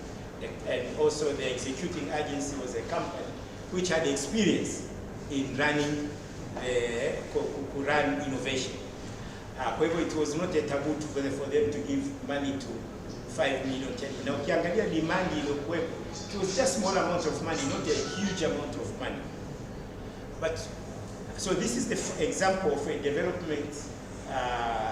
development partners who had experience in running this, which was very different with HIDIF, where you have, HIDIF had, it was a 30 million pounds, yes, but the way it was structured, it was mainly for NGOs and some of the research institutions, and not so much on entrepreneurs. So unfortunately, those who have been running that thing did not have enough experience of working with entrepreneurs. So that is the failure, and that was a very good lesson. If you have that substantial amount of funding, but then you didn't manage to create. So what went through Buni and DTBI, it had much bigger impact with very little money in comparison to that. So it's very important and this innovation is something new to development partners. And I'm a strongly believer that if we are going to have more companies focusing on social entrepreneurship, because social entrepreneurship is to identify what are the problems which are facing communities, and you need to have a business model which you can be able to sustain. So social entrepreneurs will disrupt development corporations. Wow. I'm optimistic that sooner or later, you will see social entrepreneur companies take over from development agencies. Because development agency is coming from a humanitarian point of view. Now, several times you have seen that we had several discussions with the Swiss ambassador, and we were managed to convince them. And convince them in a way that we tell them that, you see, if I have a young guy who can solve a problem of a poor woman in a village, this guy who's in the street, kwa sababu if they come here, wakiwaangalia tu yasema hawa sio watu wetu. Hawana shida. Hawa si hawa mnaona, hawa wako successful. Watafuta yule mama ambaye ni mzee sana, amekaa hivi, wamgaie tu kidogo kidogo ile lakini transform ile kwamba wale waliopata sasa, je, hali yao imebadilika. Sasa ile concept ya kukaa na kuzungumza nao, it took us we had a very good opportunity discussion na Swiss ambassador, na alikuwepo wakati ule, na akawa invite other ambassadors wasikilize discussion. Kwa hivyo kialiko ulikuwa unajua kwamba it's not just unaenda pale mnakula na unafurahia. It was a joke. Na leo we have to discuss this. Yeah. So that was also very good. That also created a lot of interest among the DPs. And now to think about innovation. And now that's why you have now this, I don't know what UNDP facilities, all these discussions are coming in. But what is the most important is for me, for people like us who are retired, maybe at 10 million shillings, I can give it to a venture, which you are running. So that's why we need to, we've been discussing with Adam about selling, giving out the stories of the successful, to make those guys who have kuna hela kidogo, na pension, mimi naweza nikaekeza labda 5 million kwa ajili ya startup na kuweza kuona. Kwa sababu ukiangalia kwa mfano, of course it's good to learn from Silicon Valley, lakini it's also trying to see how you can contextualize on our own context. Ukienda mimi kwa bahati nzuri au mbaya natoka Moshi, na nikiangalia nilipokuwa mdogo Moshi nilikuwa na opposite, kuna mtu ambaye kulikuwa na hoteli ya jamaa mmoja, kuna kijana mmoja alikuwa anachoma nyama. Huyu alikuwa ameletwa na anatoka kijiji kimoja na mwenye hoteli, na yule mwenye hoteli alikuwa amemfundisha kufanya zile biashara, akamwambia afungue sehemu yeye anachoma nyama. Akawa anachoma nyama, alafu nikawa sijamuona. Na hii nimeenda Ifakara nikamkuta yule bwana ndo ana hoteli sasa. Yule alikuwa anachoma nyama. Sasa nikamuuliza, akaniambia bwana, unajua nimekaa pale na mzee akanisaidia, nikamfungulia hoteli nyingine. Baadaye tena akawa ananiwekea, nikachukua ule mtaji nikaenda nao kuanzisha hoteli nyingine. Kwa hivyo tunafikiria sisi equity investment, tunafikiria VCs, tunaanza na families, fools and friends, yeah. Lakini hatujafikiria our natural watu ambao tuko nao hapa na hapa. How can we create that space for them? Lakini kitu ambacho tunatakiwa pia kukiangalia ni ku-enable, kuweza ku-create opportunity for startup companies ku-grow na kupata a special consideration kwenye in future, kwa sababu hiyo ndio unaweza tukawa more sustainable. Na VC watakuwepo, equity, I mean, kama problem ya funding tunayo kwenye small scale, lakini ukiangalia Omidia ni funders wa startup companies. Wamekuja miaka miwili hivi wanatafuta companies za kuinvest, lakini wakaniambia most of your companies in Tanzania are not yet ready. That was the problem. Kwa hivyo finance is not a major problem. Is the question, yeah, ni kitu ambacho tunaweza ukaweka na, kwa sababu most of the money is also starting to flow. Now more and more people, as far as innovation is moving, they are becoming more interested to invest and not to receive as a grant. You can have maybe some risk, or you can try to create a fund where you can be able to de-risk somehow, but also creating it in a space, in a manner that you can be able to generate more funding. So last part now. So what next? Today I'm very happy, first of all. Something which I didn't expect. I was surprised to go through the speech of the president. So kwa sababu nilikuwa naangalia kwamba sasa kama about one hour before coming here, nikasema hivi naenda kuzungumza nini? Kwanza nijue rais kazungumza nini, si nikaenda kuzungumza kitu ambacho I don't actually follow that. So I was really surprised to read in the speech where the president has mentioned fourth industrial revolution. This is a very big step forward. Although if you go below that, unajua president hawezi kuelewa vitu vyote, watu wake wasaidizi wale wanampa.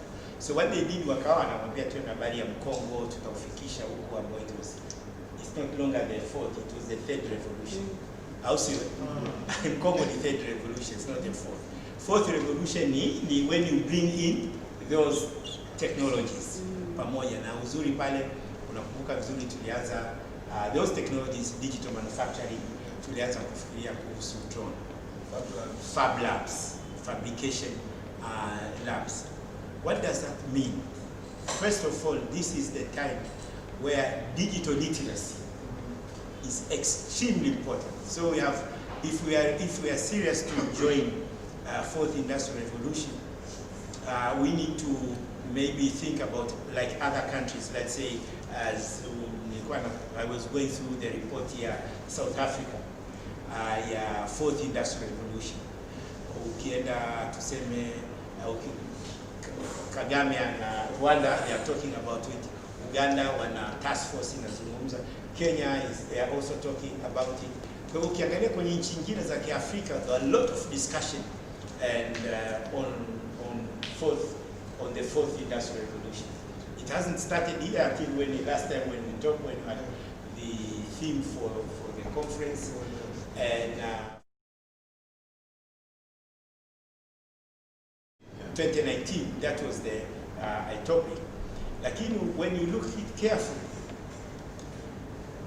it's going to be a transformative. This is no joke. Now you can see COVID, it may accelerate that move towards the fourth industrial revolution in terms of jobs, in terms of skills, in terms of mindset, policy. So you need to overhaul everything. So what is actually needed is to think in terms of skills for even from very early on. When you look, for example, Japan, they have coding classes for 2 to 3 years old children. 4. Hapa tulikuwa tunazuka coding kwenye primary. Japan, they are thinking now at that level. You see? Then you start to think about how can you deliver education? What platform are you going to use? Are you going to remain with brick and mortar? Bado tuna swala la madarasa, swala tuna shida ya vyoo, tunawezaje sasa kuwa na blended learning ambapo kuweza kuteka advantage ya infrastructure. The problem is kwamba this revolution comes when we have everything. Kwenye tulivyoingia kwenye it took us a second revolution ya industrialization. Tractor ilichukua miaka 60 kutoka Amerika kuja hapa. 60 years. Tractor kwanza ni ya Afrika. 60 years since actually Lakini with this transformative and very rapid development, things are going very fast. Now we are talking about precision agriculture. Tunazungumza swala la matrekta, tunazungumza swala la majembe ya kota na ng'ombe, tunazungumzia swala ya majembe ya mkono. Sasa sisi tumekuwa kwenye space ambayo inatu challenge kwamba can we remain as it is or we need to transform using what we are doing now, taking advantage of the technology. Where it's actually happening very fast. Drone, now you can make the drone. You don't have to import the drones. Rahim, you got Rahim. Rahim, you still around. You can still print different parts. If you can print different parts, you can print now. People are talking of printing organs. They are talking about, and these things are coming very synthetic. They're printing houses. Houses now. You can. So how are we going to cope up? So we need to transform our curriculum. We need to transform our mindset. We need to, first of all, to inform the policymakers what is the fourth industrial revolution and how can we move, citing examples of other African countries. Kwa sababu if without that watafikiri kwamba hii bwana ni mambo ya siku zijazo. Lakini when you look at the pace here in terms of kwa mfano what is happening now kwenye COVID vaccine ambapo Oxford Pfizer wameonyesha efficacy ya 90%, that has been powered by the fourth industrial revolution here. Kwa synthetic biology, you can make a vaccine now badala ya kuwa ile trial and error. Kwa hivyo it's going to affect every sector. And this is where the cost of entry is very low for us. Na unahitaji kuwa na brain na unahitaji kuwa na computer, which is very different with the previous revolution. Previous revolution ulikuwa unahitaji uwe na kiwanda, kusema unazungumza manufacturing, usema nataka mashine ya kuchimba chini. Utapata wapi? Kwanza magreda tu ni ngumu. Sasa hivi Rwanda tunatembea navyo. Sasa hivi hapa ndio hivi hapa. Sasa that's where the question kwamba how are you going to acquire skills. How are we going to create enabling environment and policy and regulations which are going to be conducive? Ukizungumza artificial intelligence ni kitu ambacho watu walikuwa wanafikiri is far-fetched. Wakati hapa mna group ya artificial intelligence. Kuna watu wamesha develop. So it's the matter of giving them opportunity to develop it. And then you'll be able to be surprised. Kwa sababu hizi talents zipo. Kwa pale tulikuwa tunaanza discussion ya food, one of the problem tukasema kwamba kwanza kutakuwa na watu wana idea. Kweli wanaweza kuwa na idea. Alafu watakuwa na talent. Sasa hivi vitu viwili vimekuwa vinawezekana na capital. Kwa hivyo I strongly believe it is possible for us if we want to be transformative and to leapfrog.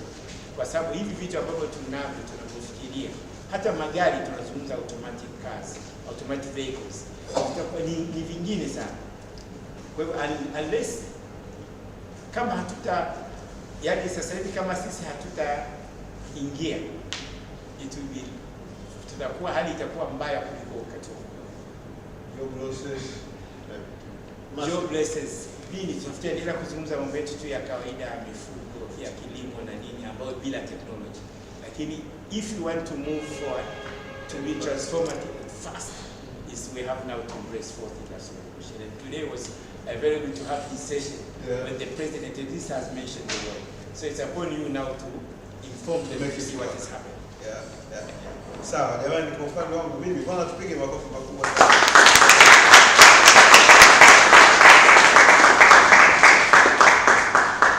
I'm having a very good and bad day. Bad day because I'm having crazy flu.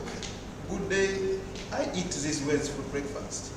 So I'm very excited. And I talk up and I'm going to zaidi and going to Sasa, I just want to open up for you guys to ask any question. It is not every day you're going to meet Dr. Mshinda.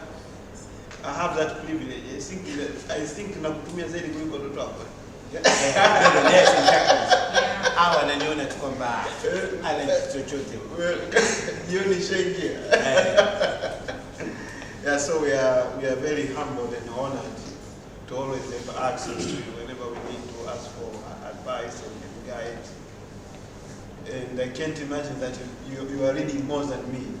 So this guy sent me more than 3 to 4 articles in a span of 2 to 3 days every time. That's a good thing of video and podcast. I don't know how does he get that time, but if you see me posting anything new about a future or anything on social media, just know that's just coming from this guy. So I'm trying also to catch up. I'm also trying to catch up. So nikiamka asubuhi na mimi natafuta kitu gani kipya nimshtue mzee nimtishe kidogo. Kama na mimi niko. So the stage is yours. Kama kuna watu wana maswali, you just raise your hand. It's open style. Musa, karibu. Asante sana. Kwanza tunashukuru sana daktari kwa kuweza kufika hapa na kutupatia experience. Najua wengi tunasikia tu innovation ecosystem, hatujui ilianzia wapi inakwenda wapi. Sasa bila kupoteza muda, kuna kitu fulani ambacho nadhani kwa experience yako pia unaweza kushare na sisi na namna gani inaweza kukusaidia pia. Kuna kitu kinaitwa cross generation ambacho kwa sasa hivi umekuwa ni changamoto kubwa sana, sio tu kwenye leadership, lakini umekuwa kuna changamoto hasa the way wazee wanavyo vision the future, sio the way ambapo vijana wana vision the future. So kila mtu hapa ana picha yake how the future will look like. So we are very I can say that hasa wewe kwa sababu ulikuwa ni mtu ambaye you speak to our language of which is maybe 1% ya wazee wenye umri wako ambao wanaweza kuzungumza kweli. Sasa kwa sababu unaweza kuzungumza na vijana na vijana wanaweza kuzungumza na wewe. Sasa unadhani kwenye hili gap la cross generation wazee unawashauri vipi na vijana kama hawa unawashauri vipi? Kwa sababu some point tunaweza tukawa tunawalaumu wazee pengine na sisi vijana hatujajua namna ya kuzungumza na wazee ili tuweze kutana hicho. Yeah, this is a very good question. Kama nilivyosema, nilikuwa nina bahati moja kazi nilikuwa nafanya ilikuwa ni kujaribu kuangalia the country in the next 10 years, 20 years, 30 years. And what is the methodology of thinking about that? Kukawa na exercise methodology moja ambayo what I learned from Finland is to do the foresight. Foresight, where will this company, where is this country is going to be in the next 40 years. Kwa hivyo nilikuwa so keen kuweza kuangalia kwamba who is going to think out in the next 20 years except it's only young people. Nikaona India exercise ambayo walikuwa wanafanya, walikuwa na develop vision ya 2030, and that involved only young people and not any old person, which was also very good. Fortunately, these guys will have that. I'm also interested to test that.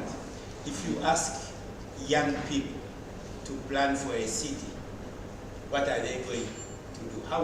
How would you like Tanga to look like in the next 30 years? This is one thing which I'm keen to do in Tanga, to involve them, young people, to say, okay, nyinyi mnaelewa nini? Lakini sasa lazima ukumbuke kwamba ukimwambia city director kwamba this is the master plan from the youth in Tanga, atakwambia bwana, hii haiwezekani. Kwanza wanajua nini? Hawajui chochote. Sisi tumeona dunia, tumeshaona hivi, watakuletea tu mambo yao. Kila mahali unaweza kukuta wameweka habari za Diamond, Platinum, tu na nini. Lakini so kwa hivyo itakuwaje? So we'll have this experiment, and nowadays more and more people are talking, more discussions. Actually next week there's going to be a discussion for involving youth in these issues.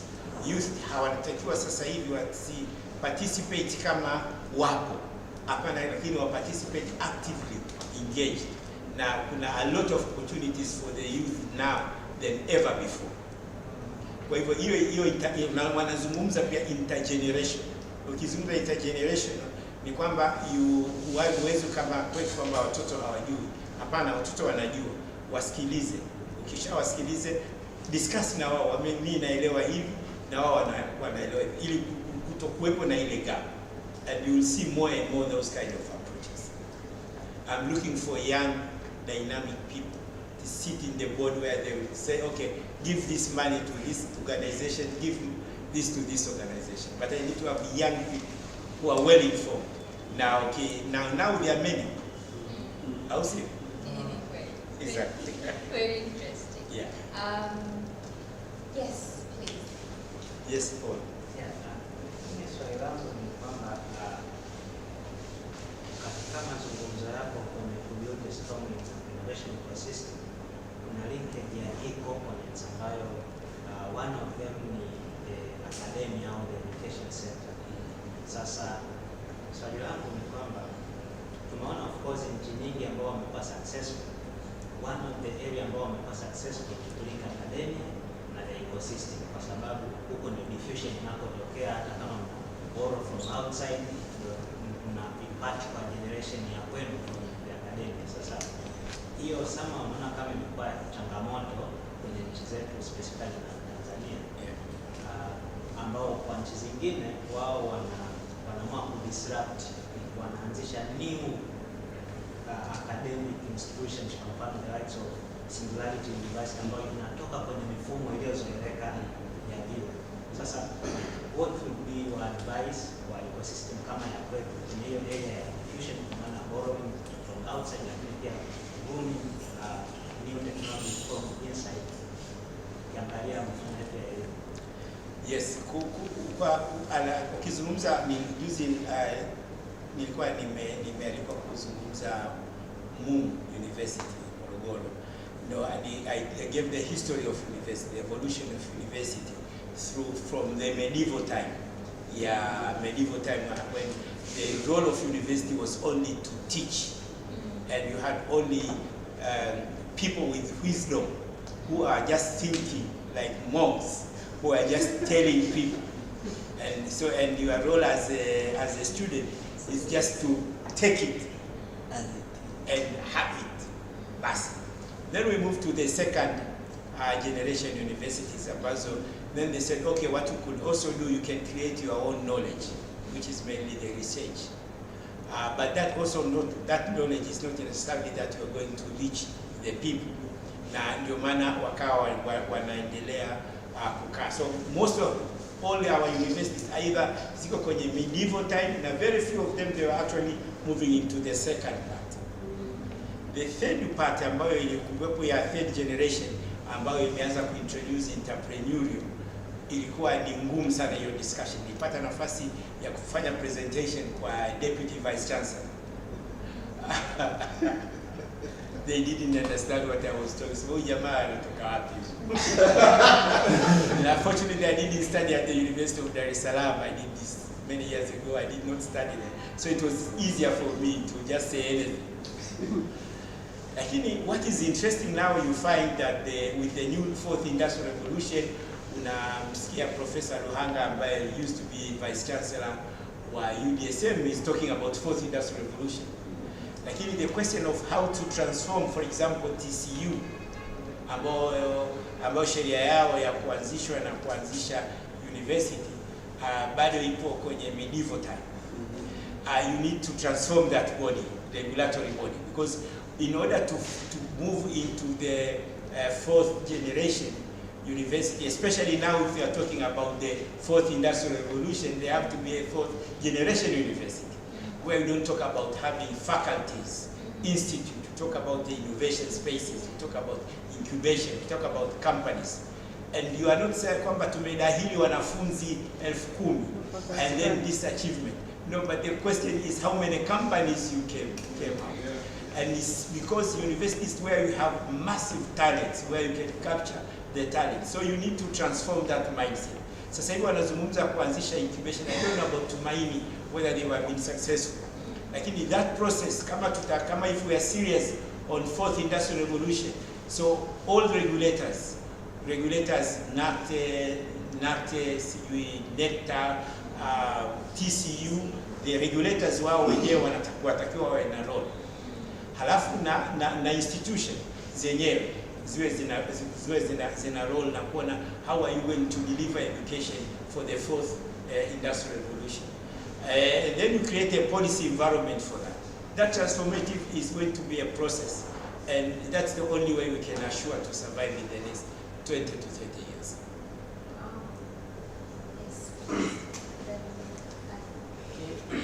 Kwa majina naitwa Amiri Ramadhani, ni mtimu wa chuo cha ufundi Arusha. Nimesomea electronics engineering. Sasa mimi katika mazungumzo yangu leo nimekuketi zaidi sana katika mambo ya innovation na technology. Sasa je, wewe kama mstaafu mmoja unazungumzia nini juu ya technology na ajira za watu? Kwa mfano, baadaye katika maisha baadaye tutakwenda kwa mfano, kwa kuna maroboti ambayo yatakuwa na mizigo kwenye magari. Lakini wakati huo sasa hivi kazi hizo zinafanywa na watu. Sawa. Ya pili, nilikuwa nazungumzia kwamba technology katika innovation na uhusiano kati ya na mabadiliko ya hewa na Kwanza kabisa kwa discussion unfortunately ya fourth industrial revolution na robots zimejikita zaidi katika watu ku lose jobs, lakini you can also create, there will be more jobs. Na ukiangalia studies zimefanyika nyingi, na kwanza nini kazi? Hakutakuwa na zile kazi ambazo kama vile unaajiriwa. Mimi nimeajiriwa, nimeanza nikiwa na miaka 18 alafu ninatoka nikiwa na miaka 60. This is not going to be. This is not the job which you are going to. Na hapa tu tunapoteza muda. Lakini jobs zitakwenda kubadilika. Tutakuwa na contract. Fakari nilikuwa nafanya kazi on contract basis. Utakuwa na part time. So job is going to have a different definition. Ya kwanza. Ya pili, you can also work in many organizations, not only one. Tatu, pension schemes na nini zitabadilika. hazitakuwa kama hivi zilivyo. Kwa hivyo hutaona kwamba ni robots, issue ni ya kwamba tu watakuwa wana za kubebea mizigo, lakini pia kutakuwa na robots. Kwa hivyo yule wanafunzi kama hili tunatakiwa mwanze kufikiria kutengeneza robot. Nilikuwa na discuss hapa na Saidi Hoza, yeye ni innovator kutoka Tanga.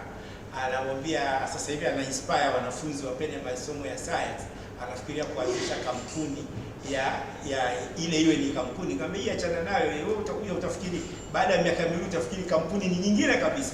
Sio kuwa inspire watu kusema now I want to get money to make my, kuhakikisha kwamba familia yangu ipo na nini, kwa hivyo naweza ku create kitu gani. Kwa hivyo kutakuwa ni kweli kutakuwa na hizi traditional jobs zitapotea, lakini itakuwa ni opportunity ya kupata jobs nyingine. Na kitu most important sasa hivi ni lazima ujifundishe ku skill yourself, yani you need to have reskilling, and then you need to understand the concept of lifelong learning, kwamba utakuwa unasoma na unasoma kusoma sio vyeti, ni skills. Ukiangalia sasa hivi Google na companies nyingine, they no longer ask you whether you have which degree you have, they're asking you about the skills. So it's going to be like that. Na the academy, Paul kwa anazungumzia kuhusu there will be also emergence of new type of colleges which are going to focus more on skills, and kama unavyoona universities are no longer attractive because kwanza they are very expensive. Wanafunzi wengi hawaendi kusoma isipokuwa wanapewa mikopo. Kama wakienda kupewa mikopo wakitoka hawana kazi. Na 60 hawana kazi. Kwa hivyo unaanza na maisha ukiwa na deni. Sasa watakuja na skills nyingine, courses nyingine ambazo utasema these are the skills which we need. Now anyone who has these skills, please come and join. So that's going to be a major transformation for universities ambazo you cannot change a mosque or a church, but this is university ndio ziko hivi kwa sababu ya history, they want to share a very strong history na church. I think it's going to be transformed.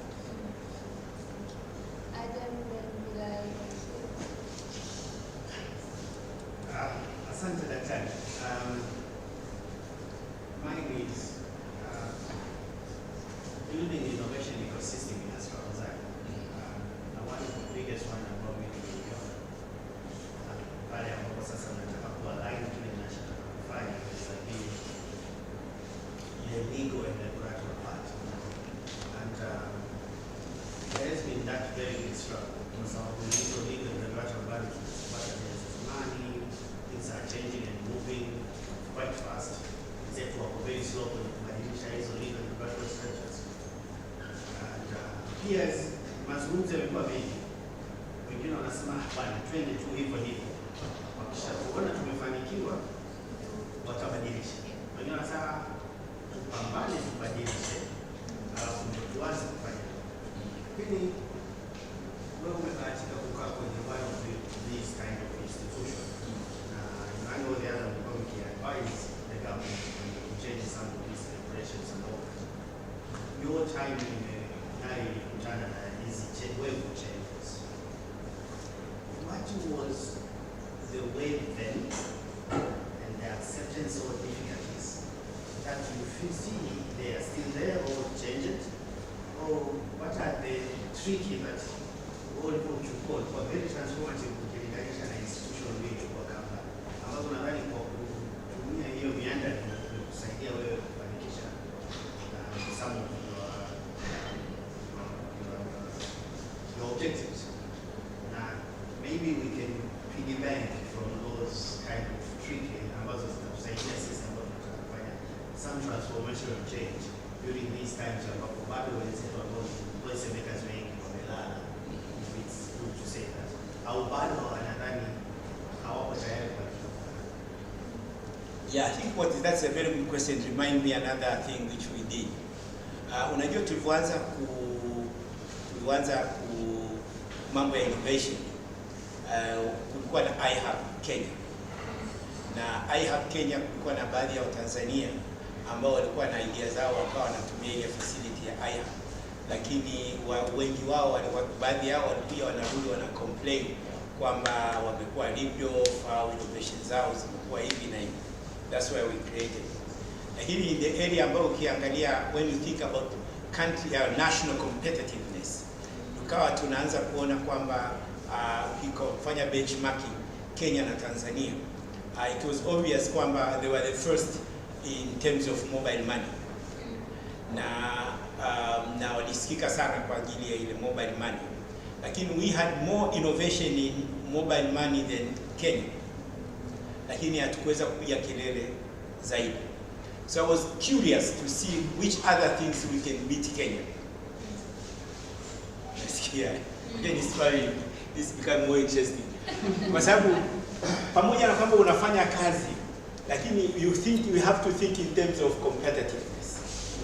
Kwa hivyo nilipata nafasi ya kukaa kwenda Harvard na kuhudhuria lecture ya professor of competitiveness, national competitiveness, on wafundishwa how nations actually compete to each other. Sasa nikaona Kenya to had one opportunity kwamba sisi Zanzibar, it was the first country in the world to use drone for mapping. So the whole country was mapped by drone. So kwa hivyo tukaona kwamba sisi tukijikita kwenye drone tunaweza tukashindana na wenzetu wa Kenya. Na wenzetu wa Kenya wao walikuwa wana Al-Shabaab, ilikuwa inawasumbua, kwa hivyo hakukuwa na possibility ya kutumia drone. Na kwa sababu tulikuwa nazo na Costec pale, walikuwa kuna vijana kina Rahimu wameanza na tumefanya kazi 2-3 za drone za Wizara ya Ardhi. Kwa hivyo tukaona kwamba this is an area. So what I did, I actually wrote to the government. We have that position is very good. I told them about these new changes which are going to happen. Na nikawaambia kwamba now we need to have a regulation on how to use the drone. It was just a letter and then we just signed. Unaamua tu sacrifice wewe mwenyewe alafu useme. Kwa hivyo nikaenda kwa waziri. Fortunately waziri alikuwa kwa hizi changes, wakawa kwenda kumconvince waziri. Alikuwa ni waziri yule alikuwa mawasiliano ndio huyo sasa amekuja tena kwa ujenzi na mawasiliano, mambo ya anga yako kwake. Kwenda kuzungumza na kumwambia kwamba this is going to be very transformative. Akasema okay, akaombea yule mkurugenzi mkuu wa mamlaka ya anga, tukazungumza kidogo, akamwambia basi tutengeneze hizi. Sasa kwa sababu kuna kazi nyingine za drones zilikuwa zimeanza na nini, ikawa ni rahisi. Sasa problem ni kwamba wale walikuwa hawafikiri in terms of innovation, hawafikiri in terms of competitiveness, wanafikiria in terms of the security. Wakasema lakini hebu ngoja watoe tu hivyo drone, hiyo regulation waitoe. So what we did as a background work, kujaribu kufanya research on drone regulations za dunia nzima. Kusema kwamba hizi tukiweza kuwapatia na wao zinaweza kusaidia. Lakini tukaorganize another meeting ya regulators on the drone. So we're really struggling a lot to push that. So this is going to be even important. Kwa hivyo ina kazi kubwa ambayo when we say we want to go for the 4th industrial revolution, hakuna namna ambapo unaweza ukatumia AI ikakupa majibu ukaruhusiwa without interfering with ethics. So for AI to be used, you need to change rules and this is where we need more lawyers, completely different kind of lawyers. Na lawyer pale nyumbani kwangu nazungumza naye na kimweleza siku moja anasema sawa. This is an opportunity kwamba we need completely different lawyers. Kwa hivyo kama president akisema kwamba anataka to move into that direction kama alivyoonyesha kwenye nia yake kwenye hotuba ya leo, ni kusema ataweka task force. Ile task force itabidi understand. Kifundukie akiangalia task force iliyokuwepo kwa mfano ya South Africa, akiangalia ripoti zinazotoka Sierra Leone, ataona yes, this is what it means when you say that you want to transform. Na kutakuwa na plan na kuona kwamba uta plan vipi.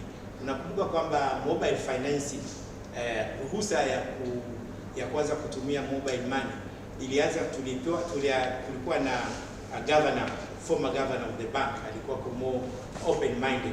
Alichofanya, alitoa ruhusa kabla ya sheria. Akasema okay, we will learn as we move on. And now ukiangalia changes zinazotokea kwenye blockchain, cryptocurrencies, now there are a lot of discussion on that. Na watu wengine wako wanasema kwamba okay, how can we embrace it? Na unaona kwamba kuna movement ambayo inaendelea. Sasa wale ambao watakuwa ni wavivu kusoma watasema tusubiri kwanza. Lakini wale ambao watakuwa wanataka kutake advantage ya kuwa early adopters, wao watakwenda.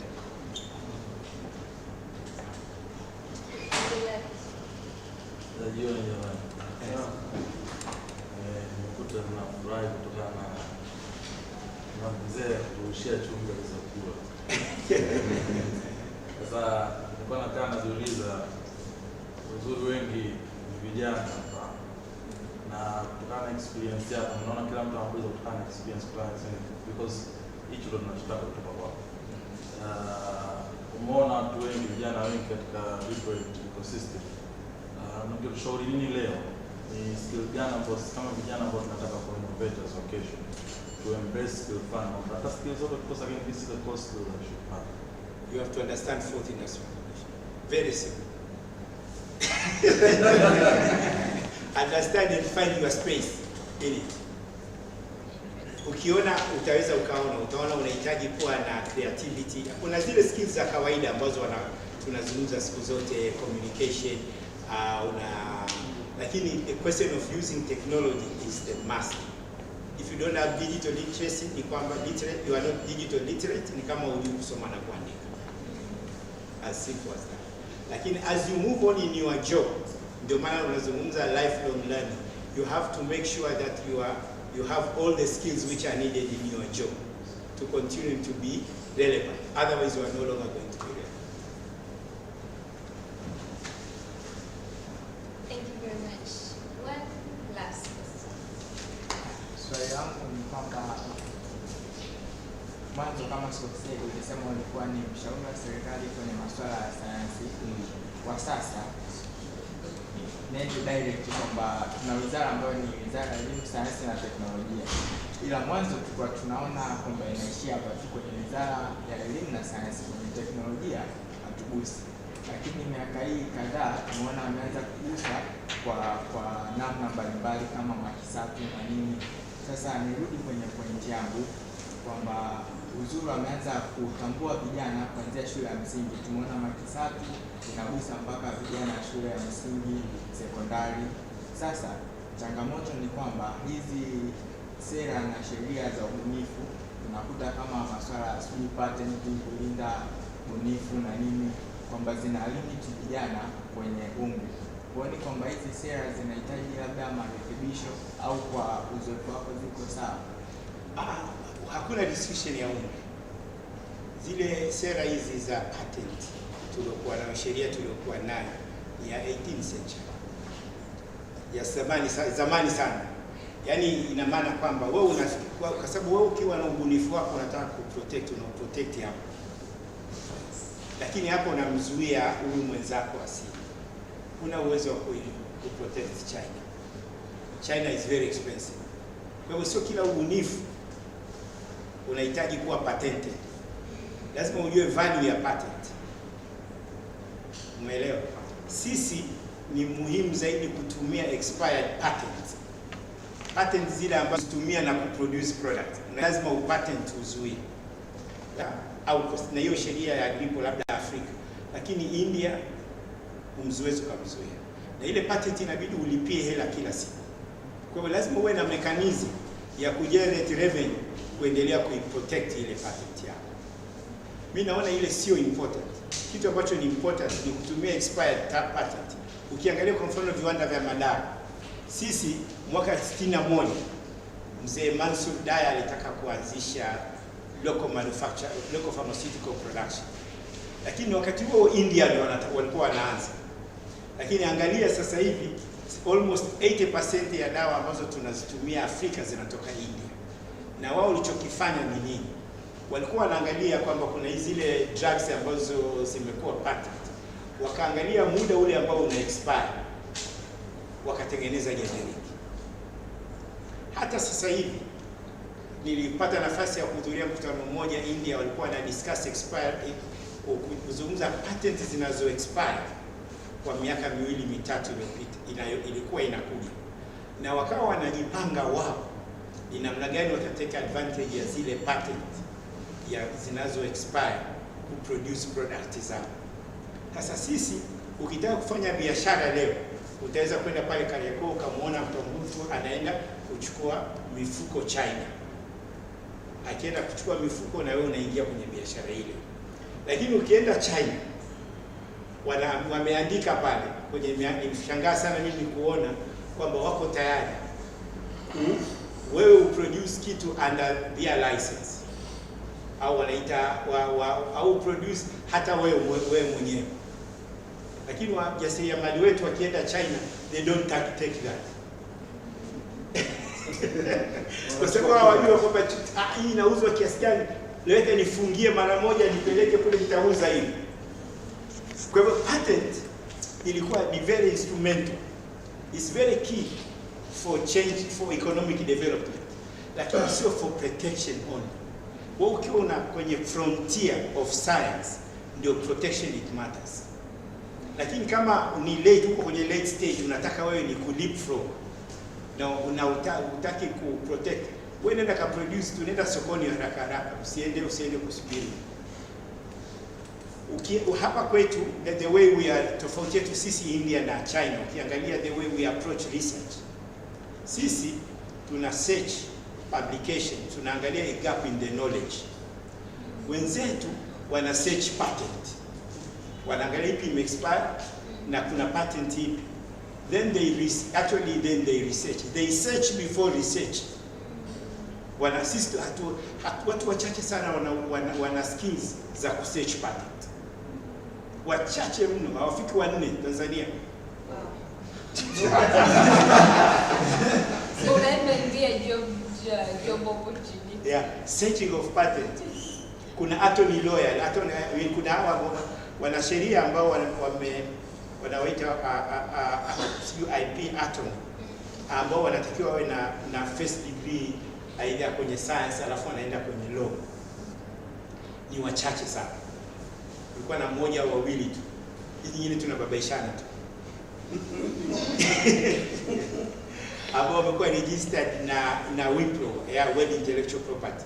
Kwa hivyo patent ni nzuri kwenye tunapozungumza copyright na nini, lakini what is the most important ni kuangalia patent iliyoisha na ndio wenzetu wa China walivyomudu.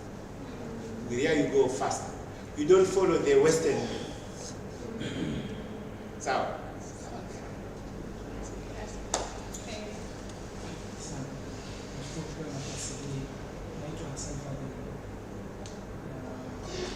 Kuna vitu vingi ambavyo mmeongea siku ya leo. Mimi personally kwa sababu kujisikia kwa sababu kuhusu hiyo problem ambayo mmeongelea siku ya kwanza. Yeah. Hiyo buni sijui. Aha. Na kuna baadhi ya vitu vingi ambavyo mmeongea mwenyewe ndio mara ya kwanza navisikia. Sasa kuna kitu ambacho nakuwa najiuliza ni kwamba information kama hizi mtu yani kuna mimi hapa nataka kuingia kwenye mambo ya innovation. Sasa nafikiria kwamba information kuhusu mambo ya innovation nazitolea wapi? Na hata kama nikizipata hizo information nazi-incorporate vipi kwenye maisha yangu? Mfano, mimi labda tuseme nataka kujifunza AI. Nasikia tu AI, ila nikisema kwamba nianze kutafuta mtu nje kunifundisha itakuwa ni kitu kigumu. Na endapo Tanzania mwako watu ambao wanafanya vitu kama hivyo. Sasa inaniwia vigumu kwa sababu sina information yoyote. Inaniwia vigumu mimi kujua kwamba hii AI itajifunzia wapi.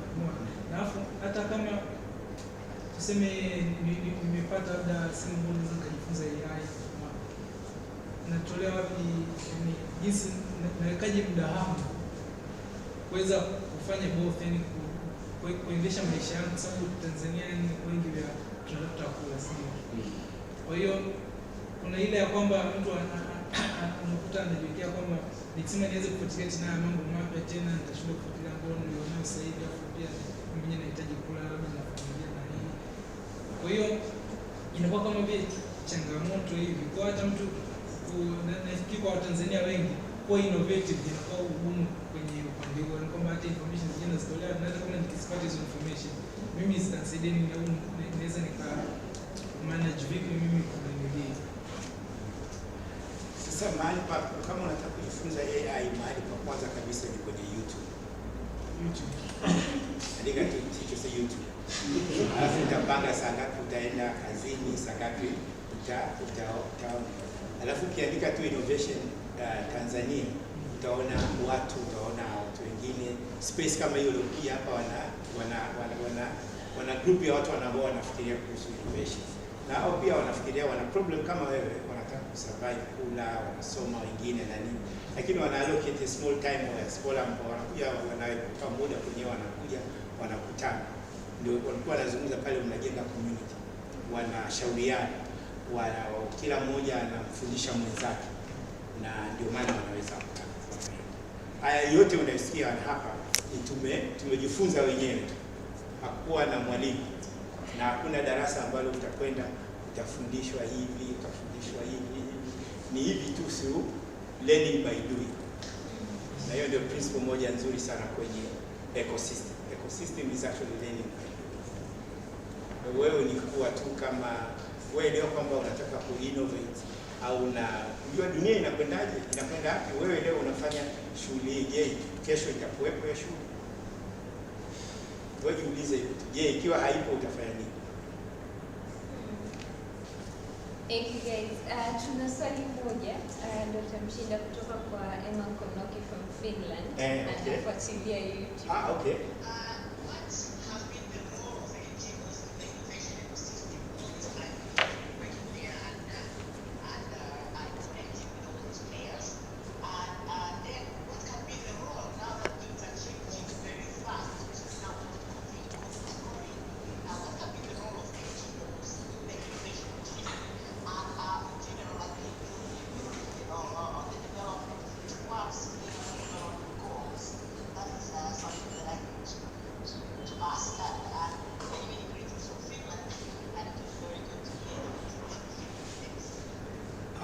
Asante sana Emma, na nimeshukuru sana unaendelea kufuatilia what is going on in Tanzania.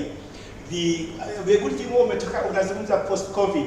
Sisi tulimanage COVID kwa njia nyingine, sio kama post COVID kama ilivyo upande wa Finland. Lakini NGOs in a very important role. Is in a very important role in terms of adaptation of the changes which are going to happen in terms of jobs, in terms of preparing the staff of the NGOs to deliver services very different. Kwa hivyo they have a very important role to play, even to promote changes which are needed in terms of not only social distancing na sio managing ya COVID yenyewe, lakini post COVID ni kwamba the actual normal is no longer normal. Umeelewa? We are not going back to the normal. Now we are moving forward. Kwa hivyo NGOs zikijitahidi pia zenyewe kuadapt to move towards the fourth industrial revolution, kueleza what it means in terms of employment, in terms of jobs, hiyo itakuwa ni muhimu sana. Na swala la kubadilisha mtazamo wa kazi wenyewe, kuanza kuintroduce microwork ni muhimu sana, na sio tena kuendelea kung'ang'ania kama vile tuna focus kwenye brick and mortar. Kwa hivyo kwenye create awareness, facilitate transformation, NGO has an important role to play, and really taking advantage of these changes in the technologies. Sawa. Thank you so much. I'm sure I've been scared. Yes. Thank you so much. So I'm giving one last question as we're waiting for Juman. Any other question? Any comments? Basi uniulize question, but I have to ask my son now to ask me a question.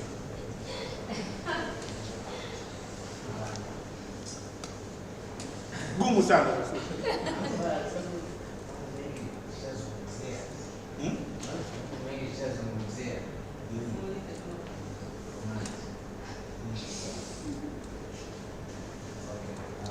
Kwa kweli mimi nafurahi sana kuja tena. Kama unakumbuka nilipokuwa Kuni nilikuwa nikifanya zile kazi za bureaucrat. Nikichoka nilikuwa nashuka chini. Nakaa na nyinyi ili muni energize.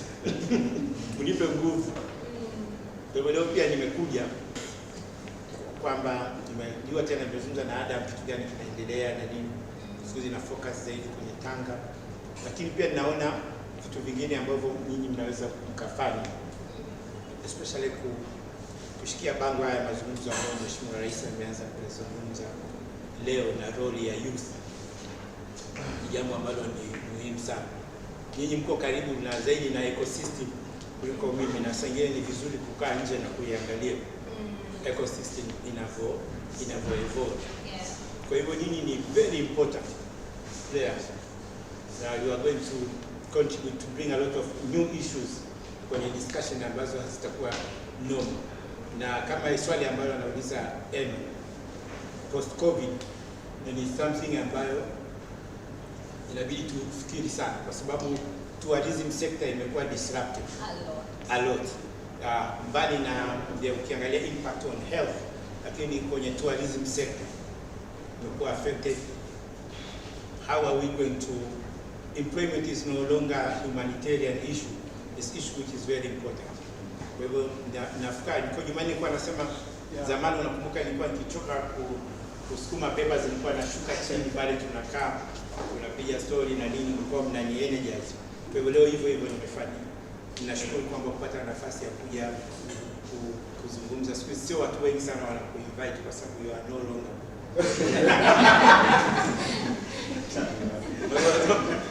nje ndio wanaweza kuinvite participate in lots of discussions. Lakini pia nafurahi kuona nyinyi namna mlivyotoka na namna ambavyo mna play role kwenye ecosystem ile. Inanipa nafurahi zaidi na inanipa moyo kwamba it's something which is useful na mnaendelea play a very important role, na tutaendelea kushirikiana.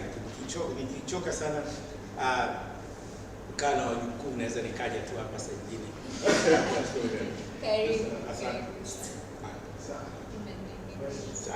Basi natakuuliza. Okay. Kwa mna swali na pesa, hata wewe basi una swali la kuniuliza. Basi ana maswali mengi sana Twitter.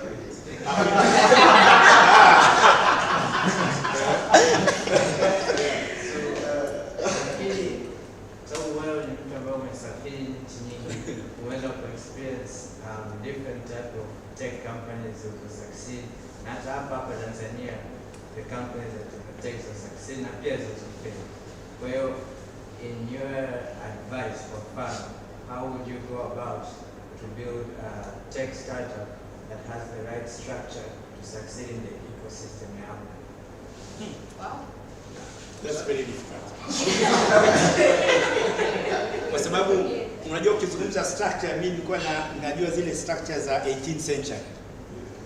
Lakini nilikuwa nimeenda kuvisit kwenye sijaangalia organigram yako, lakini nenda kuangalia ya Magina na Bruno.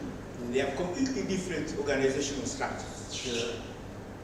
Which is not like case you cannot see sometimes them in the books. Kwa I'm very much kwa sababu kwanza zote ni flat. The culture. Wakati mimi nilifanya kazi kwenye hierarchy organization, nakumbuka alikuwa mkurugenzi wa Costec, ofisini kwake unabidi upite kwa secretary uwe na sababu ya kwenda. Ilikuwa sio rahisi kwamba unaonekana mimi nimeanza kwenda kule naonekana napita kwenye floor. Au unakuja nakaa pale kwenye hub hivi. Kwa hiyo it's a very different one. Inategemea na organization ambazo zilivyo zinavyotaka kufanya, zinataka kupush kitu gani zaidi.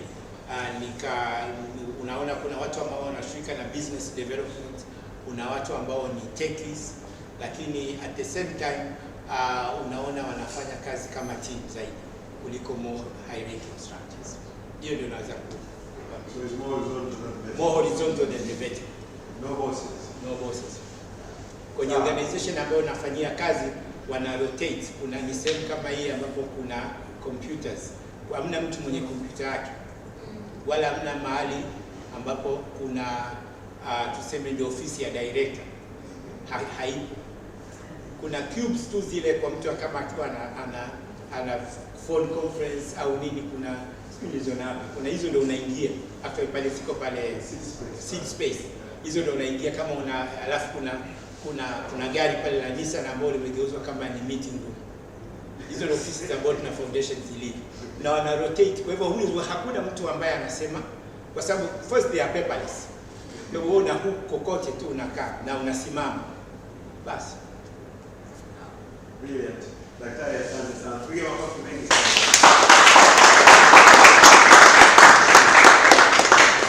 I think tumepata a lot of experience na tunashukuru kwa elimu yako jioni sasa hivi.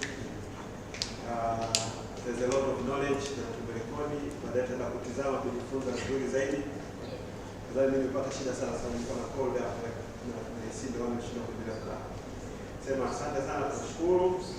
Sasa sisi kwa sababu tunajua kazi yako ambayo umeifanya, small token of appreciation yako. Tumehangaika kweli kweli kwa ofisi na wajibu vipi. Sasa umefanya kazi kosa kuingia mwaka 2008. 2008. So mwaka gani? 2020. Sasa mimi nakuwa na link na naambia nimefanya kazi barabara almost 10 years. Sasa wewe sio inabidi uliingie vipi? 20 years. Sawa. Kwa hiyo tukaona basi tukupe picha ya barabara. Yes, Silicon Valley.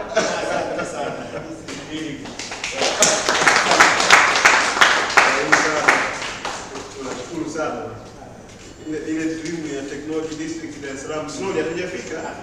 Ila one day. Yeah. Sasa unanipa responsibility ya kuhakikisha inakuwa. This is really nice. Kwa hiyo we are not artistic, ila tu picha ilipigwa na Feruzi.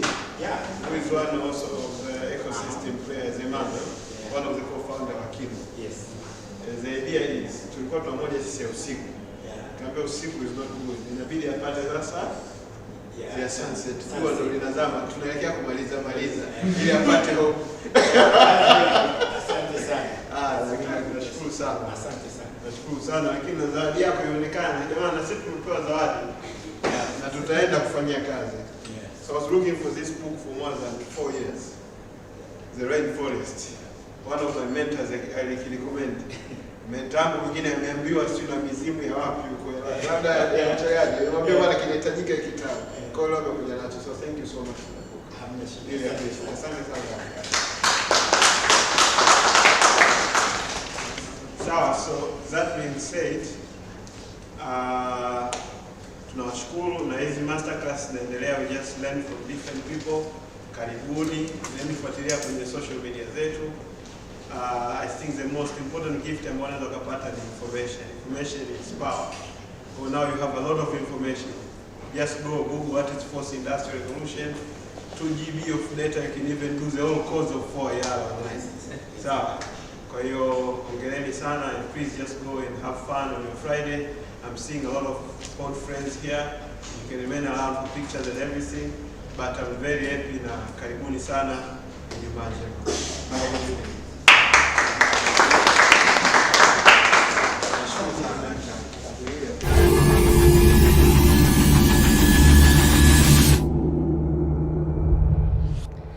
Hello everyone, my name is Mshinda Mtambarike, the CEO and co-founder of Sahara Venture.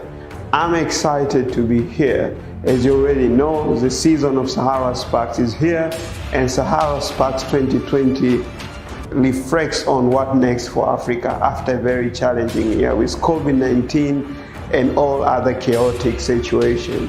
The aim of the event this year is to think as optimistic as possible on what should we do next at the continent. What next for the health sector? What next for the education sector? What next for the general economic perspective of the continent after a very, very challenging situation? Governments were forced to make decisions between bettering economies or supporting the health ecosystem. Those kind of conversation is what we're expecting to have at Sahara Sparks. Before I announce our main co-organizing partner for the event this year, I want to talk a bit about what are we aiming to achieve with our partners this year. Already, you know that Africa innovation ecosystem has been growing so fast. We have more than 600 technology hubs mushrooming across the continent. But with all that is happening, there's still one major puzzle to solve: lack of seed stage and growth stage investment capital. That's one of the challenges that needs to be addressed and needs to be addressed quick. Most of our local investment firms are struggling to raise funds. We don't have as many as possible seed stage investors. Most of the companies are still struggling to get to a stage where they can be investor ready. What needs to be done so that we can be able to build a strong investment landscape in Africa to support early stage businesses and SMEs? That is what made us and My Growth Fund to come together to have this conversation this year during Sahara Sparks, but also to encourage other people in other ecosystems in Africa to come on board with us. Please don't miss a chance to have this conversation with us this year. We are looking forward to see you at Sahara Sparks 2020, Africa Beyond 2020. Thank you.